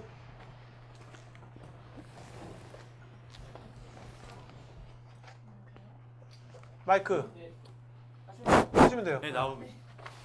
네, 안녕하세요. 강의 잘 들었습니다. 저는 장미와 찔레를 종이책으로 2번 읽었고 이북으로 1번 더 읽어서 총 3번 읽었는데요. 너무 근데 주인공. 아까 교수님이 모든 변화는 좋다고 했을 때 제가 되게 감사하다고 생각한 게 제가 지금 온 집안이 반역자가 되었어요. 왜냐면 모든 사람들이 반대하는데 제가 마이웨이 내 길을 가겠다고 해서 학교를 그러니까 저에게 가장 필요한 게 지금 뭘까를 많이 생각해 봤는데 지금 저를 한번 극한으로 몰아가 보고 싶은 경험이 필요해서 학교도 돌아가지 않을 거고 그렇다고 공무원 준비도 하지 않을 거다. 내가 하고 싶은 것만 하겠다고 했거든요. 근데 지금 온 집안이 난리가 났어요. 그래서 거의 뭐 역적이 된 판인데 근데 만약에 교수님은 20대로 다시 돌아가신다면 그리고 대표님도 다시 20대로 돌아가신다면 이거 한마디만 해주고 싶다고 하시는 게 있다면 듣고 싶어요. 마위에를 걷는 20대. 우선 그 마이웨이를 그 걸으시는 그 용기에 대해서 아주 경의를 표합니다. 아마 선생님은 제가 아까 말씀드린 우리가 좋은 걸 택해야 되냐 잘하는 걸 택해야 되냐 중에서 좋은 걸 택해야 되는 타입이실 것 같아요. 왜냐면 선호가 분명하거든요. 내가 어디로 가야 되느냐. 뭘 해도 좋다라면 전 좋은 거 하라고 그러겠지만 잘하는 거 하겠지만 지금 선생님의 경우엔 좋은 거 하셔야 승부를 낼 거라고 보고요. 저는 이런 논리를 우선 부모님이나 주변 분들한테 우선 좀 설득을 해가지고 그 마이웨이가 좀 불편하지 않게 그 환경 조건을 좀 만들면 좋을 것 같아요. 근데 물론 뭐 가족들이 어떤 분인지 잘 모르겠지만 제가 보기엔 대화와 소통을 하면 이해가 되거든요. 그럼 공감까지 돼서 아마 가족 중에 몇 분이 우리 선생님을 따라 나설지도 몰라요. 전 그런 과정을 좀 겪었으면 좋겠고요. 그 다음에 제가 선생님과 같은 20대라면 어떨 건가가 사실 가정법이 아니라요. 전 아까 그 지난 학기 한 학기 동안에 14번을 다니면서 배움을 가졌다고 그랬는데 그 배움이 뭐냐면요. 전 처음에 학생들이 학교를 끝내고 사회에 나가는데 필요한 준비를 도움 주겠다고 그랬잖아요. 근데 얘기를 한참 듣다 보니까 저야말로 65년 동안에 살면서 거의 대부분 뭐 학교에 있었잖아요. 이제 드디어 사회로 나가기 직전인 거예요, 제가. 그러니까 제가 만난 학생들보다도 더 빨리 사흘 후에 제가 사회로 나가는 겁니다. 네. 학교의 문을 이제 떠나서 네. 제가 28일 날 이제 정년 퇴임식 하는데 그게 졸업식이에요, 저는. 네. 저희 북포는 좋습니다. 네. 가끔씩 오세요 여기. 그렇죠. 여기 와서 좀 많이 배워요. 여기 사용 좀 해야 될 것 같아요. 어. 사실 좀 많이 배워야 될 것 네. 같고 좋은 말씀이에요. 네. 또 많이 만나야 될 것 같고 사람들을 이제 좀 경험을 좀 해야 되지 않을까. 이 현장에서의 경험. 그러면서 저의 그 삶의 그 어떤 폭과 그런 깊이를 좀 깊이보다는 폭을 좀 풍성하게 해야 되지 않을까 그런 생각합니다. 네. 자, 온라인에서 김민종님께서 재능을 찾고자 하는 사람에게 추천하고 싶은 책은 어떤 게 있을까요? 추천 한 권씩 좀 추천 좀 해주시죠. 교수님도 김 대표도. 네. 재능을 책에서 찾기는 어려운 것 같은데 영화랑 책 그냥 네, 아무거나 좋습니다. 재능을 찾기보다는 그냥 좀 방향을 잡는 데 도움이 되는 영화랑 책 한 권을 추천드리자면 책은 어려운 책을 설명드리면 다 안 보시더라고요. 그래서 진짜 이걸 안 보는 건 정말 나한테 문제가 있다 싶을 정도로 쉬운 책이에요. 꽃들에게 희망을이라는 책이 있습니다. 그 제가 너무 좋아하는 동화책인데 네. 그건 제가 초등 때 처음 선생님이 읽으라고 해서 읽었을 때는 아무 느낌이 없었어요. 이게 네. 뭐야 이랬다가 네. 고등학생 때 읽고 엄청난 감동을 받고 어. 대학생 때 다시 읽어보고 고등학생 때 이 책을 읽고 감동받았다는 사실이 부끄러울 정도로 어마어마한 감동을 받았고요. 그때 뭘 한다고 좋다고 했을까 할 정도로요. 그리고 사업을 하다가 다시 보니까 대학생 때 이거 보고 뭘 한다고 좋다고 했을까 할 정도로 엄청난 감동을. 그러니까 제 삶이 쌓이면 쌓일수록 더 많은 걸 느끼게 해주는 너무 좋은 책이거든요. 야. 그래서 평생을 두고 읽을 만한 책인 것 같아요. 아주 꽃들에게 희망을 읽어본 사람 손 들어보세요. 꽤 되네. 야, 네. 오케이.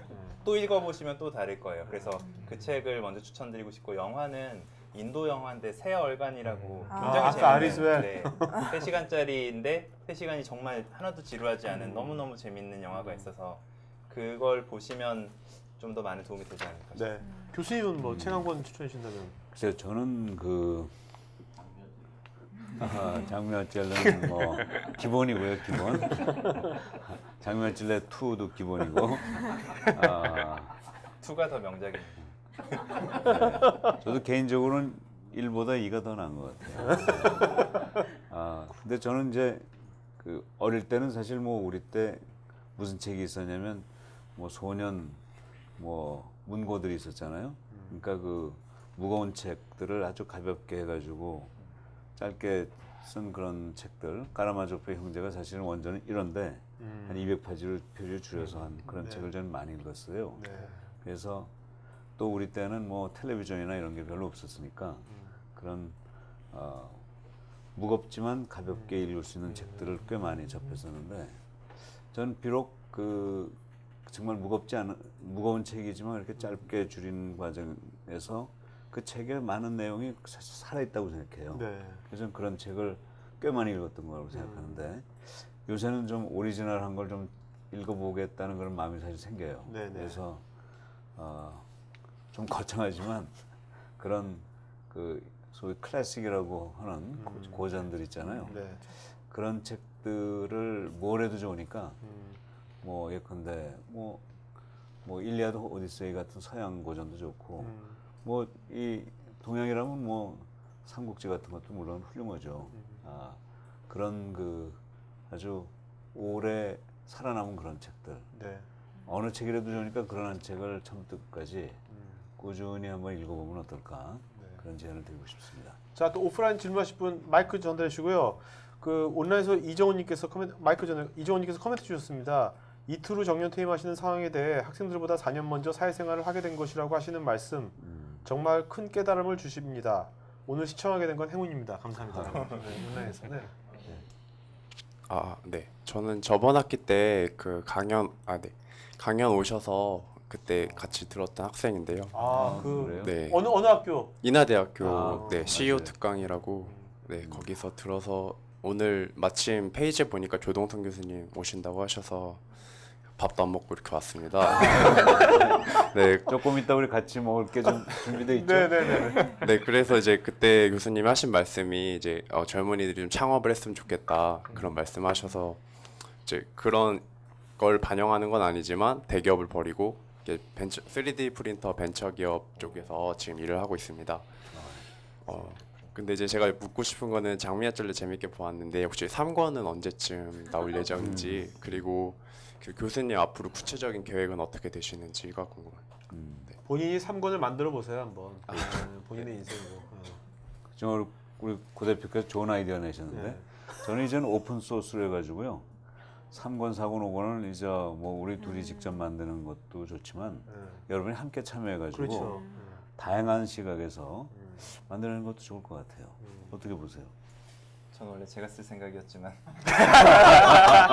농담이고요. 아까 2권도 많은 분들 참여를 받은 것처럼 지금 3권에 대한 이제 아이디어 투구가 막 쏟아지거든요. 예를 들면 2권에는 악역이 좀 나왔었는데 주인공을 괴롭히는 뭐 이제 이렇게 투구가요. 뭐 이건 아무것도 아니다. 이 정도가 아니다 하면서 뭐 하는데 그런 식으로 좀 서로 지혜가 많이 어우러져야 그러니까 저도 그렇고 교수님도 그렇고 저희의 또 삶과 경험이 조금 더 쌓이면 그걸 토대로 3권을 적절한 시기에 내겠지만 그거 쌓이는 속도 외에도 다른 분들의 경험을 합치면은 뭐 그건 몇백 배로 늘어날 수 있잖아요. 그래서 그렇게 좀 많은 아까 이제 지식의 교류라는 얘기를 하셨는데 네. 그런 걸 많이 해서 내고 싶어요. 그래도 네, 그래서 좀 충분히 숙지가 된 다음에 더 좀 공감 가는 내용으로 내고 싶습니다. 네. 자, 오프라인 질문 마이크 전달해 주고요. 질문하실 분한테 안철준님께서 오늘 해서 다양한 미디어의 환경 속에서 출판이라는 정보 전달 매체로서의 역할은 계속 유효할 수 있을까요? 그러니까 이 질문에는 뭔가 이제 이게 플랫폼이 생기면 이제 어떤 컨텐츠 만든 사람들이 네. 그냥 뭐 디자이너랑 같이 해가지고 네. 그냥 협업해가지고 네. 바로 직거래로 네. 이게 가는 데서 과연 출판업이라는 것이 네. 과연 계속 유지할 수 뭐 그런 걸 물어보는 것 같기도 한데. 네. 출판사가 다른 거를 다 떠나서 무조건 잘해야 되는 두 가지가 있고 두 가지를 다 잘할 수 없으면 한 가지라도 잘해야 되는 게 있는 것 같아요. 하나는 기획 편집 능력인 것 같아요. 그러니까 저는 이 자리에 계신 분들도 그렇고 방송 보는 분들도 그렇고 모든 분들은 다 책을 여러 번 쓸 수 있는 그 자기만의 인생과 교훈과 주관이 쌓여 있는데 그걸 이제 정말 잘 담아내는, 그러니까 매끄럽게 독자 입장에서 잘 읽히게 담아내는 그거는 일종의 기법이잖아요. 그 네. 기술은 아무래도 미흡할 수밖에 없을 거예요. 다 신인 저자시니까. 그런 신인 저자들 가능성이 있는데 이제 이 기법이 조금 미흡한 분들의 이 일종의 뭐 생선 재료를 받아서 그걸 네. 이제 회를 하거나 하는 요리하는 그게 이제 저는 기획 편집이라고 생각하거든요. 그걸 그러니까 진짜 상품 매력적인 상품으로 만들어낼 수 있는 글을 그 역할을 일단 잘해야 출판사가 될 수 있을 것 같고요. 그 다음에 잘 팔아야 되는 것 같아요. 못 네. 팔면요 다 이렇게 서로 불행해지거든요. 그래서 두 개를 다 잘하면 너무 좋고 안 되면 둘 중에 하나라도 잘해야 된다고 생각해요. 그래서 둘 중에 하나 잘하는 데는 나머지 하나 잘하는 데랑 협업을 해서 하거나 하면 되고 저도 지금 이제 저희를 잘 도와주시는 세빛이라는 출판사가 저희가 못 가지고 있는 강점을 가지고 있어서 같이 협업하면서 이제 더 좋은 모델을 만들고 있거든요. 네, 알겠습니다. 자, 그다음 오프라인 질문. 네. 네. 교수님 저기 강의 굉장히 감명 깊게 잘 들었고요. 저는 저 오늘 강의 안 했는데요. 예, 조직에서 저기 일을 하다가 한 7년 정도 쉬었다가 다시 이제 제 2의 인생을 시작을 하려고 준비를 하고 있습니다. 그래서 곧 다시 조직으로 복귀를 할 것 같은데 아까 교수님께서 조직하니까 좀 무서운 조직. 네, 이제 회사로 복귀를 할 것 같은데 교수님께서 아까 말씀을 하셨잖아요. 그 중간 체계가 굉장히 많이 무너졌다고 말씀을 하셨는데 사실 이제 아직도 그런 역할들을 해야 되는 그런 곳이 많이 있고 그래서 회사에 가서 들어보면 예전 동료들이나 아니면 후배 그 직원들이 얘기를 할 때는 회사에 대해서 굉장히 많은 불만들을 가지고 있고 또 경영진 쪽 얘기를 들어보면 경영진은 이제 자신의 사업차이기 때문에 굉장히 많이 앞서가려고 하는데 끌려다니는 것 같은 밑에서는 끌려다니는 것 같은 그런 느낌들을 많이 받습니다. 근데 저 같은 경우에는 이제 중간 역할을 해야 되기 때문에 굉장히 위나 아래나 조금 뭔가 새로운 어떤 그런 아이디어나 아니면은 그런 그 좀 에너지들을 불어 넣어주고 싶거든요. 왜냐하면 너무나 오랫동안 한 조직에 있다 보니까 사람들이 굉장히 정체되어 있는 것 같은 느낌을 많이 들고 저는 좀 떠나 있다 보니까 좀 새로운 것들을 많이 경험하고 보니까 굉장히 좀 가깝다 듯한 그런 느낌을 많이 받거든요. 그래서 그런 조직에 있어서 중간자 역할을 할 때 가장 필요한 것이 어떤 건지 좀 어떤 마음가짐으로 그 자리에 다시 서야지 조금 더 저도 발전하고 조직도 발전할 수 있는지 조언을 좀 듣고 싶습니다. 예, 참 멋진 질문인데요. 혹시 여기 계신 분 중에 여기에 대한 답변해 주실 분 없을까요? 날로 먹으시려고 그러는데 제 전공인데. 우리 고 대표께서 한 아니 말씀. 저는 날 PD예요. 저 날로 그냥 저야말로 그게 제 스타일인데 그걸 하시면 어떡해요? 말씀하셔야죠. 날로 먹으려고 제가 불러온 건데 제가 모셔온 건데. 예. 사실 전 그 우리 선생님 질문에 답변이 이미 들어있는 것 같아요. 아까 뭐라고 그러셨냐면 그 이미 윗사람이나 아랫사람이나 한 조직에 오래 있다 보니까 좀 정체되고 답답하고 있고 선생님 지금 외부에 있다 오셨으니까 뭔가 똑같은 그 대상에 대해서도 새로운 시각으로 보게 됐다고 그랬잖아요. 바로 그 점이 선생님이 지금 그 조직에 옛날 조직에 다시 들어가서 그 공헌할 수 있는 가장 큰 게 아닐까 하는 생각이 들어요. 새로운 시각. 그 새로운 시각은 아마 좀 더 객관적이고 또 외부에서 보는 그런 뭐 비판적인 시각도 있을 거고 그러면서 뭔가 그 동안에 또 선생님이 경험한 그 다른 사회에서의 배움이 있을 거 아니에요? 그걸 가져가야죠. 그래서 그 다르다는 점이 결국은 그분들에게 기존 조직 구성원들에게 하나의 자극과 어떤 격려와 반성의 계기가 되고요. 그게 아주 엄청나게 큰 의미가 있지 않을까 하는 생각이 드니까요. 그 다른 점을 부끄럽게 생각하거나 그 감춰야 될 거로 생각하지 마시고 그걸 강점으로 발휘해가지고 그 변화의 어떤 리더가 되시는 게 제일 중요하지 않을까 하는 생각이 좀 드네요. 자, 그다음에 온라인에서 한희경님께서 이 전자책 시장에서 저자로 성공하셨다면 저자 입장에서 일반 종이 매체 책 집필과 다르게 어떤 식으로 집필을 해야 할까요? 사진과 동영상의 적절한 믹스나 뭐 하이퍼링크의 화면 테크닉 같은 것도 고려해 집필해야 되는지 그런 것들은 출판사가 알아서 하면 되는 건지. 네. 그거는 이제 조금의 차이가 있을 수 있을 것 같아요. 사실은 이제 전자책이라고 하면 대부분 생각하시는 게 전자책은 동영상도 넣을 수 있고 뭐 누르면 뭐 움직이고 하는 인터랙티브도 넣을 수 있으니까 더 좀 다채로운 책을 만들어야 되지 않겠냐 하는데 그거 이제 한 장르인 것 같아요. 그러니까 이거 제가 어떤 거에 비유하냐면요. 우리나라 인터넷이 처음 막 활성화되면서 동영상 뉴스가 나오기 시작했거든요. 뭐 네. YTN 뉴스 동영상, SBS 뉴스 동영상 이런 게 막 나오는데 그러면 원래 글만 읽다가 이렇게 바로바로 클릭해서 볼 수 있으니까 너무 좋지 않냐 했는데 생각보다 그 동영상을 제공을 안 하는 거예요, 사람들이. 왜일까 생각해 봤더니 뉴스 소식 같은 게 제목만 보고 대충 파악하거나 아니면 내용을 휙 읽고 넘어가고 그러니까 좀 적극적으로 쉽게 소비하고 싶은데 동영상을 딱 틀면은 뭐 3분이면 3분, 5분이면 5분은 그냥 수동적으로 봐야 되니까 그걸 좀 싫어하더라고요, 뉴스 소비에서. 그래서 동영상이 잘 안 되는데 그거랑 좀 비슷한 것 같아요. 이 전자책에서도 이제 인터랙티브나 동영상이 들어가는 전자책만의 그런 특색 있는 장르가 있겠죠. 뭐 소설, 뭐 공포 소설이라든지 뭐 이런 걸 할 수 있을 텐데 그걸 제외한 또 방금 말씀드린 공포 소설까지도 결국은 텍스트, 그냥 가장 평범한 상황인 텍스트 자체에서 매력이 있어야 살아날 수 있다고 생각해요. 네. 글만으로 이루어져 있어도 충분히 잘 읽을 수 있는 이게 상당히 시사점이 있는 게 지금 전자책 시장의 절반 이상을 차지하는 판타지, 무협지, 로맨스는 이미지 한 장 없어요. 다 텍스트예요. 그런데 제일 많이 봐요. 엄청나게 보거든요.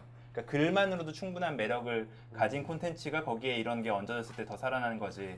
뭐 케이크의 본체가 맛있어야지 데코레이션이나 과일 얹어진 게 좀 맛있다고 해서 해도 본체가 맛없으면 안 되는 것처럼 네. 전자책이라고 하셨을 때도 내가 쓰는 글이 전자책이면 사실 사람들이 조금 더 인내심이 좀 더 덜할 수도 있으니까 어떻게 하면 더 긴밀한 재미로 쭉 사람들을 끌어올릴 것인가. 이게 유머도 될 수 있고 아니면 논리적인 연결성도 될 수 있고 네. 자연스러운 흐름도 될 수 있으니까 전자책으로 가도 글 자체에 가장 많은 노력을 기울여야 되는 게 저는 맞다고 생각합니다.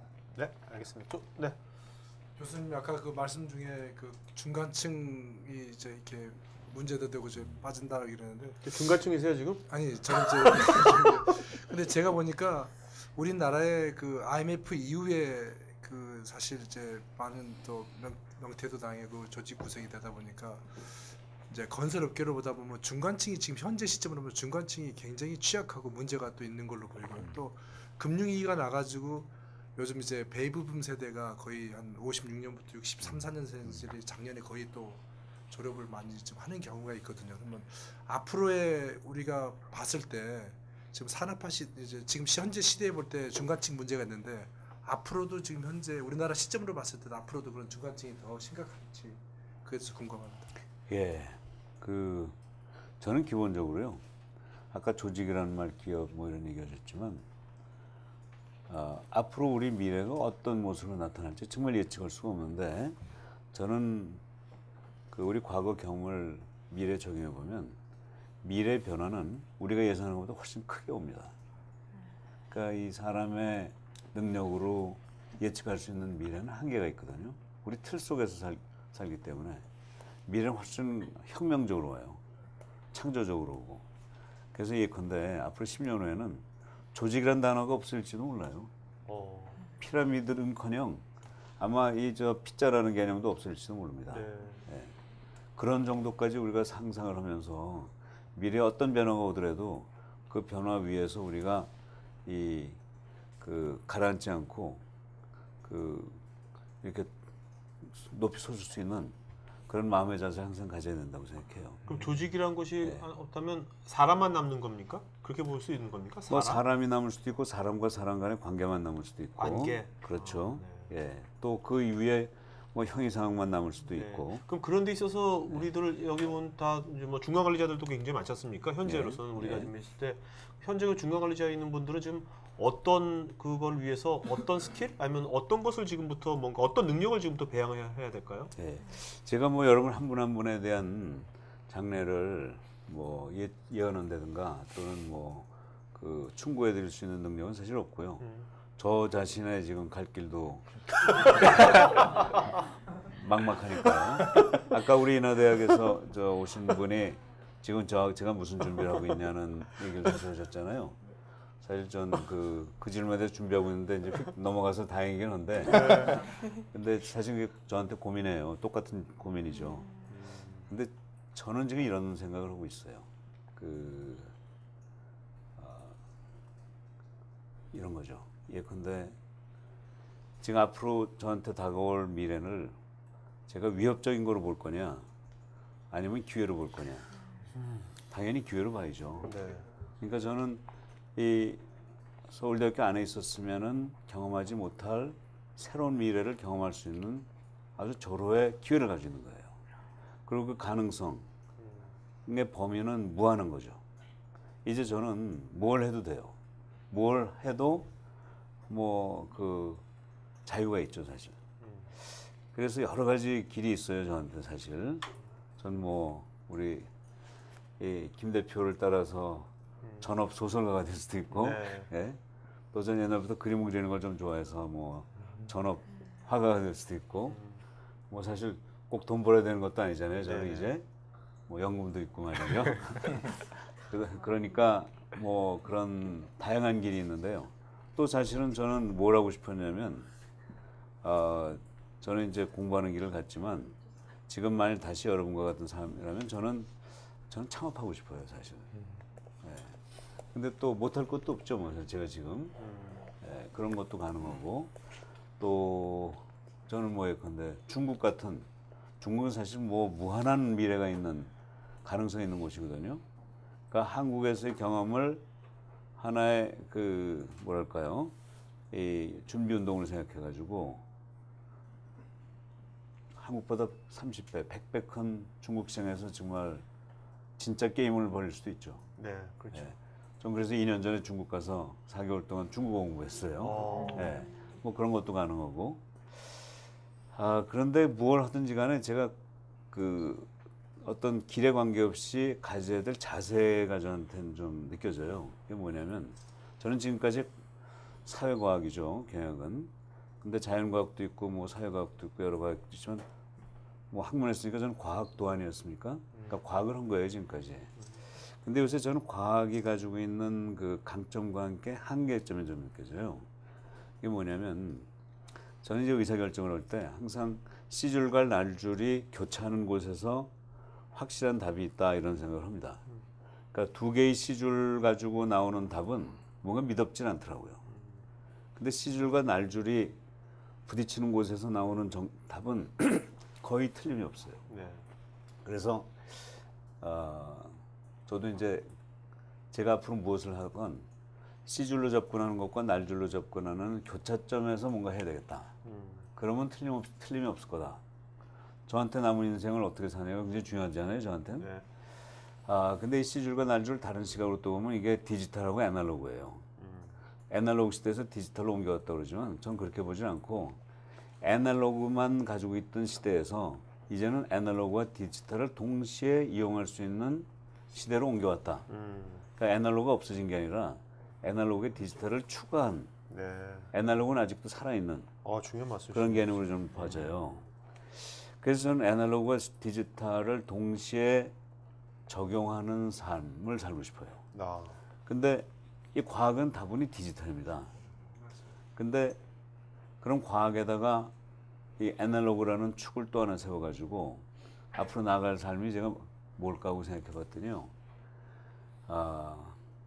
이걸 뭐 예술이라고 생각할 수도 있고 뭐 문화라고 생각할 수도 있는데 많은 사람들이 예술은 과학하고 대비해서 과학이 디지털이면 예술은 애날로그다 이렇게 얘기하죠. 그렇죠. 저는 아닌 것 같아요. 왜냐면 모차르트 한번 생각해 보세요. 뭐 그런 모차르트는 정말 머릿속에서 끊임없이 아름다운 멜로디가 흘러나오는 사람이었을 것 같아요. 근데 멜로디는 애날로그예요. 근데 모차르트가 그럼 애날로그 능력만 있고 디지털 능력이 없었을까요?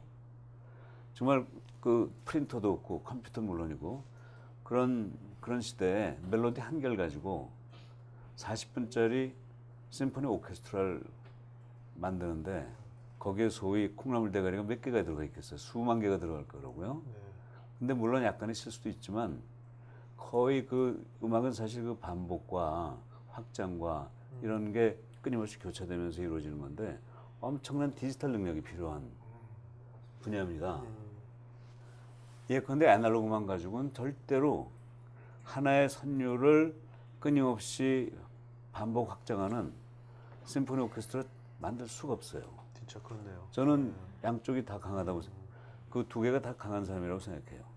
또 하나의 예는 저는 바둑을 드는데 옛날에 제가 이창호하고 유창혁이란 두 사람이 있었잖아요. 네. 요새는 뭐 다른 사람이 좋아하지만 그 당시에 이제 유창혁은 이 포석을 잘하고 이창호는 끝내기 수계선이 밝다고 그랬어요. 그럼 유창혁은 애날로그가 세고 이창호는 디지털이 센 거 아닙니까? 근데 두 분이 공교롭게 서울대학을 왔어요. 학생들 그 바둑 대회. 네. 근데 제가 이제 바둑을 좀 잘 떠요. 네. 그래서 그 두 분 중에 한 분하고 저하고 시합을 하러 오는 거예요. 근데 저하고 선택을 하래요. 근데 저는 사실은 끝내기는 좀 잘하는데 제가 좀 포석은 좀 잘하는데 끝내기가 좀 약했어요. 네. 그래서 끝내기를 잘하는 이 이창호보다는 유창혁하고 하는 게 좀 승률이 높겠다고 생각했어요. 승리를 네? 생각했어요. 그렇죠. 그래서 유창혁하고 한 붙었는데 포석부터 한 5수 놓으니까 벌써 깨지더라고요. 네? 그러니까 유창혁이 이창호보다 디지털이 약하고 반대되는데 하여간 한 사람이 디지털이 세고 한 사람이 애날로그 세다는 게 다른 한쪽이 약하다는 뜻이 절대로 아니에요. 그러니까 유창혁이나 이창호나 이 그 포석과 수일기가 다 강한 거예요. 네. 프로들 간에 어느 게 조금 더 세고 약하냐의 차이가 있는 거지. 예컨대 프로의 세계에서 포석은 잘하는데 끝내기를 못한다. 그게 프로가 되겠어요? 그러니까 두 개를 다 강할 때 진정한 의미에서 프로가 되는 겁니다. 그래서 저는 그동안 좀 디지털 쪽의 삶을 많이 살았거든요. 그래서 애날로그로서 보완되는 그래서 두 개, 그러니까 C줄과 R줄이 그 통합되는 그런 삶을 좀 살고 싶어요. 알겠습니다. 이제 질문, 마지막 질문. 속구를 던지. 교수님한테 같이 공통으로 질문을 드리겠습니다. 지금 이제 그 제목을 보면은 장미랑 찔레라는 그 제목에서도 느껴지는 게 굉장히 여성적인 어떤 그 여성의 자기계발서라고 말씀하셨고요. 남자들은 사실은 자기계발에 별로 신경을 못 쓴다는 게 사실 앞으로 시대가 변화되는 거가 소프트, 뭐 소통, 감성, 뭐 이런 여성이 주로 강점을 가졌던 그런 분야가 이제 대두가 되고 그게 경쟁력이 되다 보니까 남자들이 좀 의외로 좀 소외당하든가 좀 이제 마이너가 되는 그런 느낌이 됩니다. 그래서 사실은 이제 앞으로 자기계발서는 여성을 위한 자기발서는 그만 쓰시고요.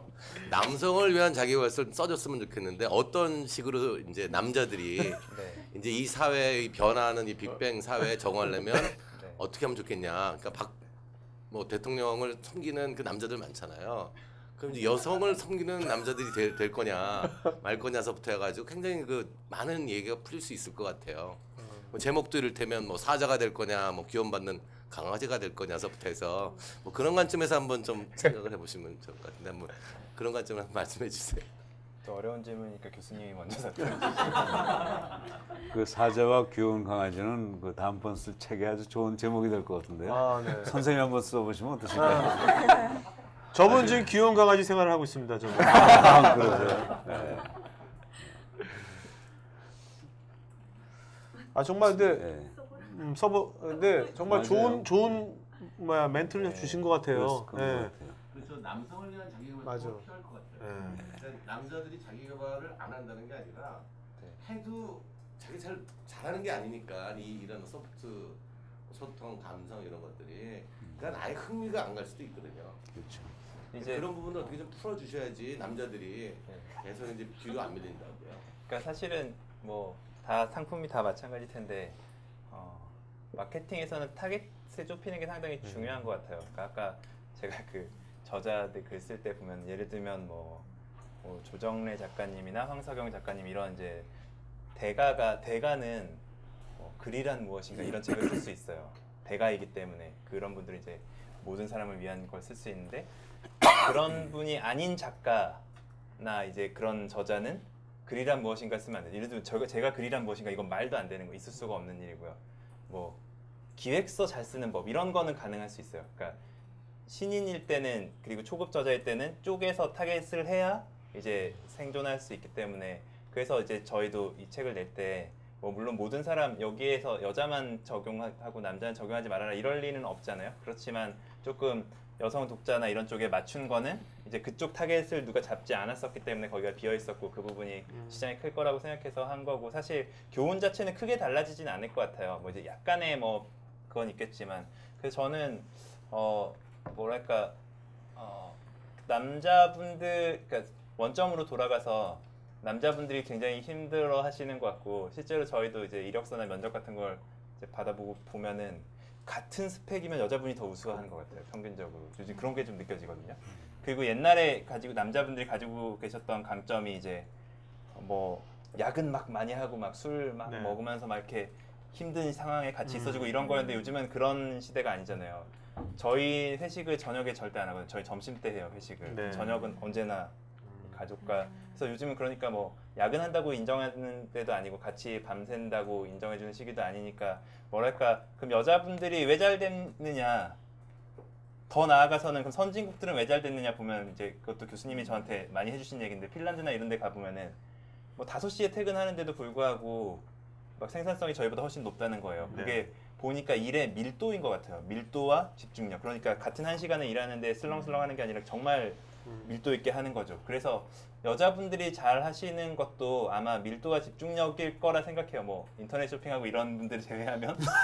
그래서 앞으로 남자분들도 원래는 막 이렇게 뭐 예를 들면 와서 오전에는 막 이렇게 좀 놀다가 담배도 피다가 하다가 한 오후 6시 되면 이제 좀 일해볼까 해서 저녁 먹고 와서 야근하고 힘들었다 이랬던 패턴에서 변형해서 이제는 뭐 6시에 딱 가도 되고 7시에 딱 가도 되니까 그 정해진 시간에 정말 거의 선진국 하듯이 밀도 있게 선진국은 점심도 그냥 빵 사 먹고 계속 일한다고 할 정도인데 그런 좀 강력한 밀도와 몰입력과 이런 걸 보여주시면 그러니까 원래 10시간에 하려던 일을 3시간, 4시간에 압축적으로 하는 그런 모습을 보여주시면 사실은 뭐 능력치가 떨어지거나 뭐 이런 부분은 없을 것 같아요. 저는 그래서 뭐 남자만을 위한 자기계발서를 따로 지금 고민해 본 바는 없으나 이제 저희가 또 3권을 준비하는 입장에서 아까처럼 의견을 모을 때 그런 아이디어를 주시면은 거기에 대한 이제 해결법도 또 교수님이 알려주신 것처럼 다른 분들한테 그 해결법도 물어보면서 해서 이렇게 어우러진 답변을 한번 만들어 보도록 하겠습니다. 저 여기 좀 사족이나 부원 설명을 하면요, 아주 정말 정확한 얘기를 했는데 그 원인 내지 배경을 조금 제가 예를 들어 드릴게요. 그건 제가 직접 경험을 했는데 제가 이제 미국 가서 이제 공부를 했잖아요. 근데 그 주변에는 그 부부가 와서 공부하는 사람들이 꽤 있었어요. 근데 일정한 패턴이 있더라고요. 되게 어떤 패턴이었냐면 물론 옛날이니까 지금 많이 달라졌지만 지금도 뭐 크게 달라지지 않았을 것 같아요. 이제 보통 이제 남자하고 여자가 이제 결혼하고 이제 미국에 옵니다. 그럼 누가 먼저 공부를 할까요? 남자가 먼저. 그럼 여자는 뭐 할까요? 집에서 이제 빨래하고 청소하고 밥 짓고 아기 낳아서 기릅니다. 그렇죠? 근데 미국 사회는 이제 비교적 삶이 이렇게 패턴이 있기 때문에 여자들이 되게 한 1, 2년 지나면 익숙해져요. 그거를 하루 종일 하는 게 아니라 이제 시간이 남기 시작합니다.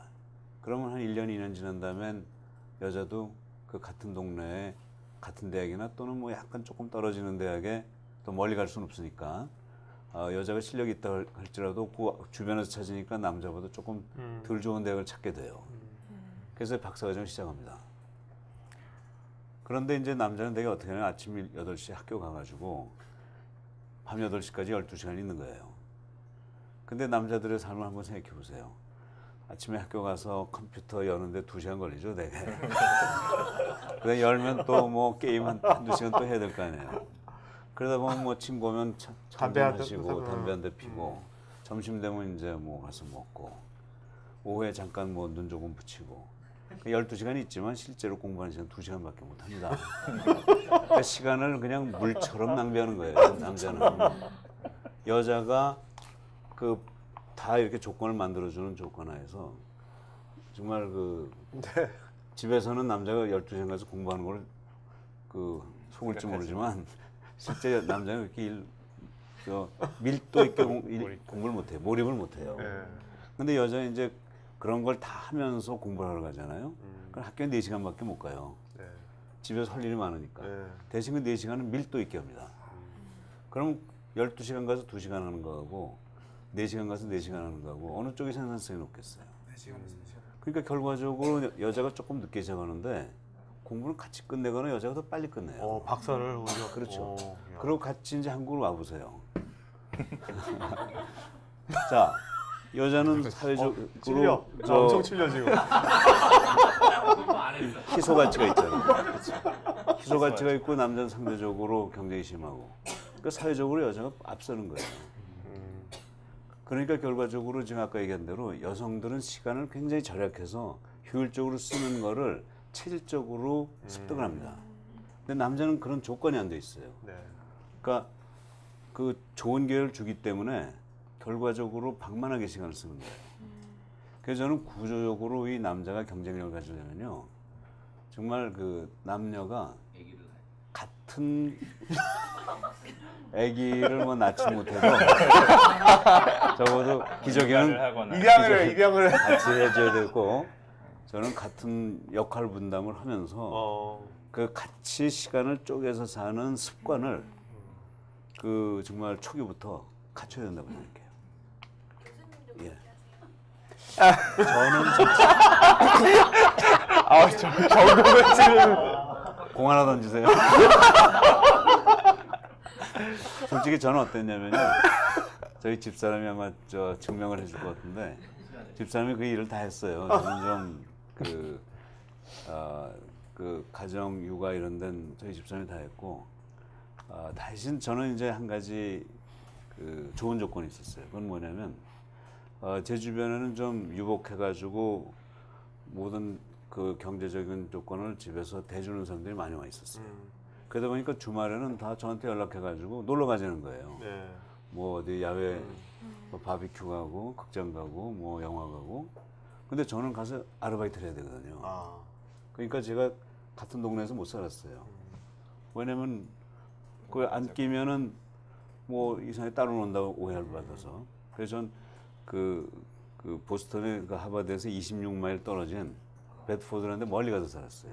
그러니까 한국 사람들로부터 멀리 떨어져 있기 위해서.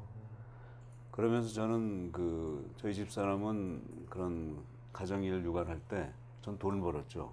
그래서 나름대로 시간을 절약해서 쓰는 방법을 저 나름대로 터득한 것 같아요. 지금 말씀 들어보니까 어떻게 보면 우리가 인생을 사는 데 있어서 좀 이렇게 되게 좀 뭐랄까 밥 절박하게랄까, 하여튼 절실하게 그 사는 시간을 그렇게 쓰는 게 오히려 더 그 생활을 또 좀 여유롭게 잘 살 수 있는 또 비결일 수도 있겠네요. 그래서 속담에 젊어서 고생은 돈 주고도 못 산다는 말이 있잖아요.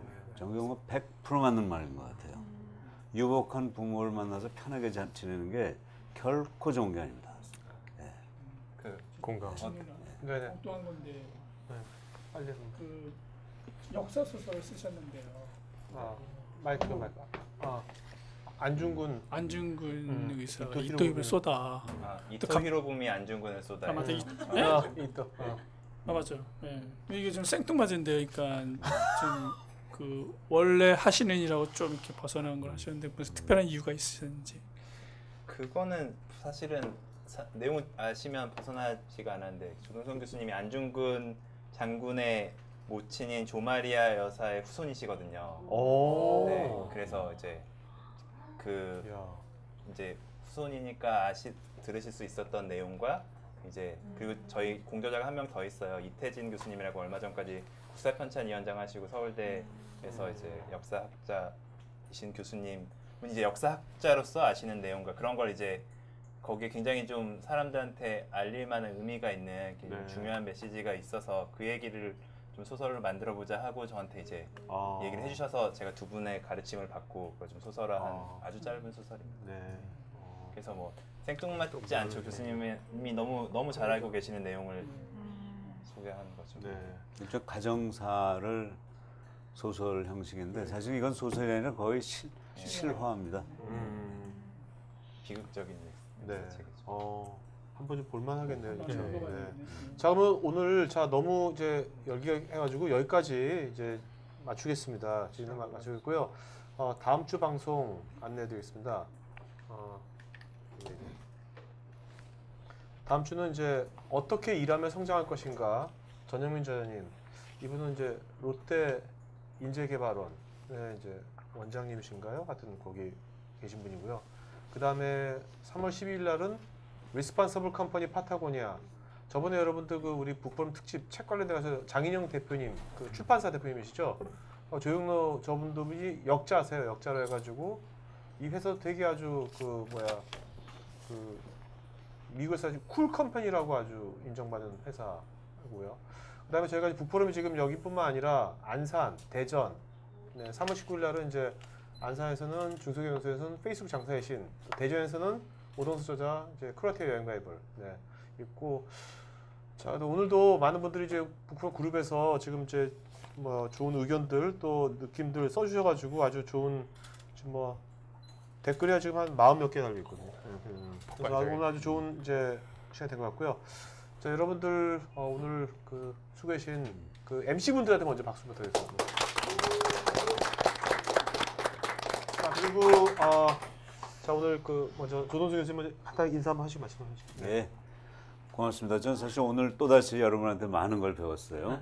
특히 이제 직장 돌아가면서 뭘 가져가야 될까 답을 스스로 말씀하셨는데 저도 뭘 앞으로 사회에 가져가야 될까 하는 생각을 좀 했어요, 사실. 그러니까 이 사회가 안 가지고 있는, 저만이 가지고 있는 거를 가져왔을 때 저의 가치가 있지 않을까 하는 걸 저 하나 배웠고요. 여러분이 다 그러면서 저희 스승이고 선생님이십니다. 고맙습니다. 예. 전 사실 이런 자리에 초대받기는 아직 너무 미흡하고 부족한데 선생님을 잘 만나서 덕분에 이렇게 오게 됐는데요. 굉장히 즐겁고 재미있었고요. 오늘 가르쳐 주신 내용 토대로 더 많은 성장을 이뤄서 또 더 좋은 작품 쓰도록 하겠습니다. 감사합니다. 네.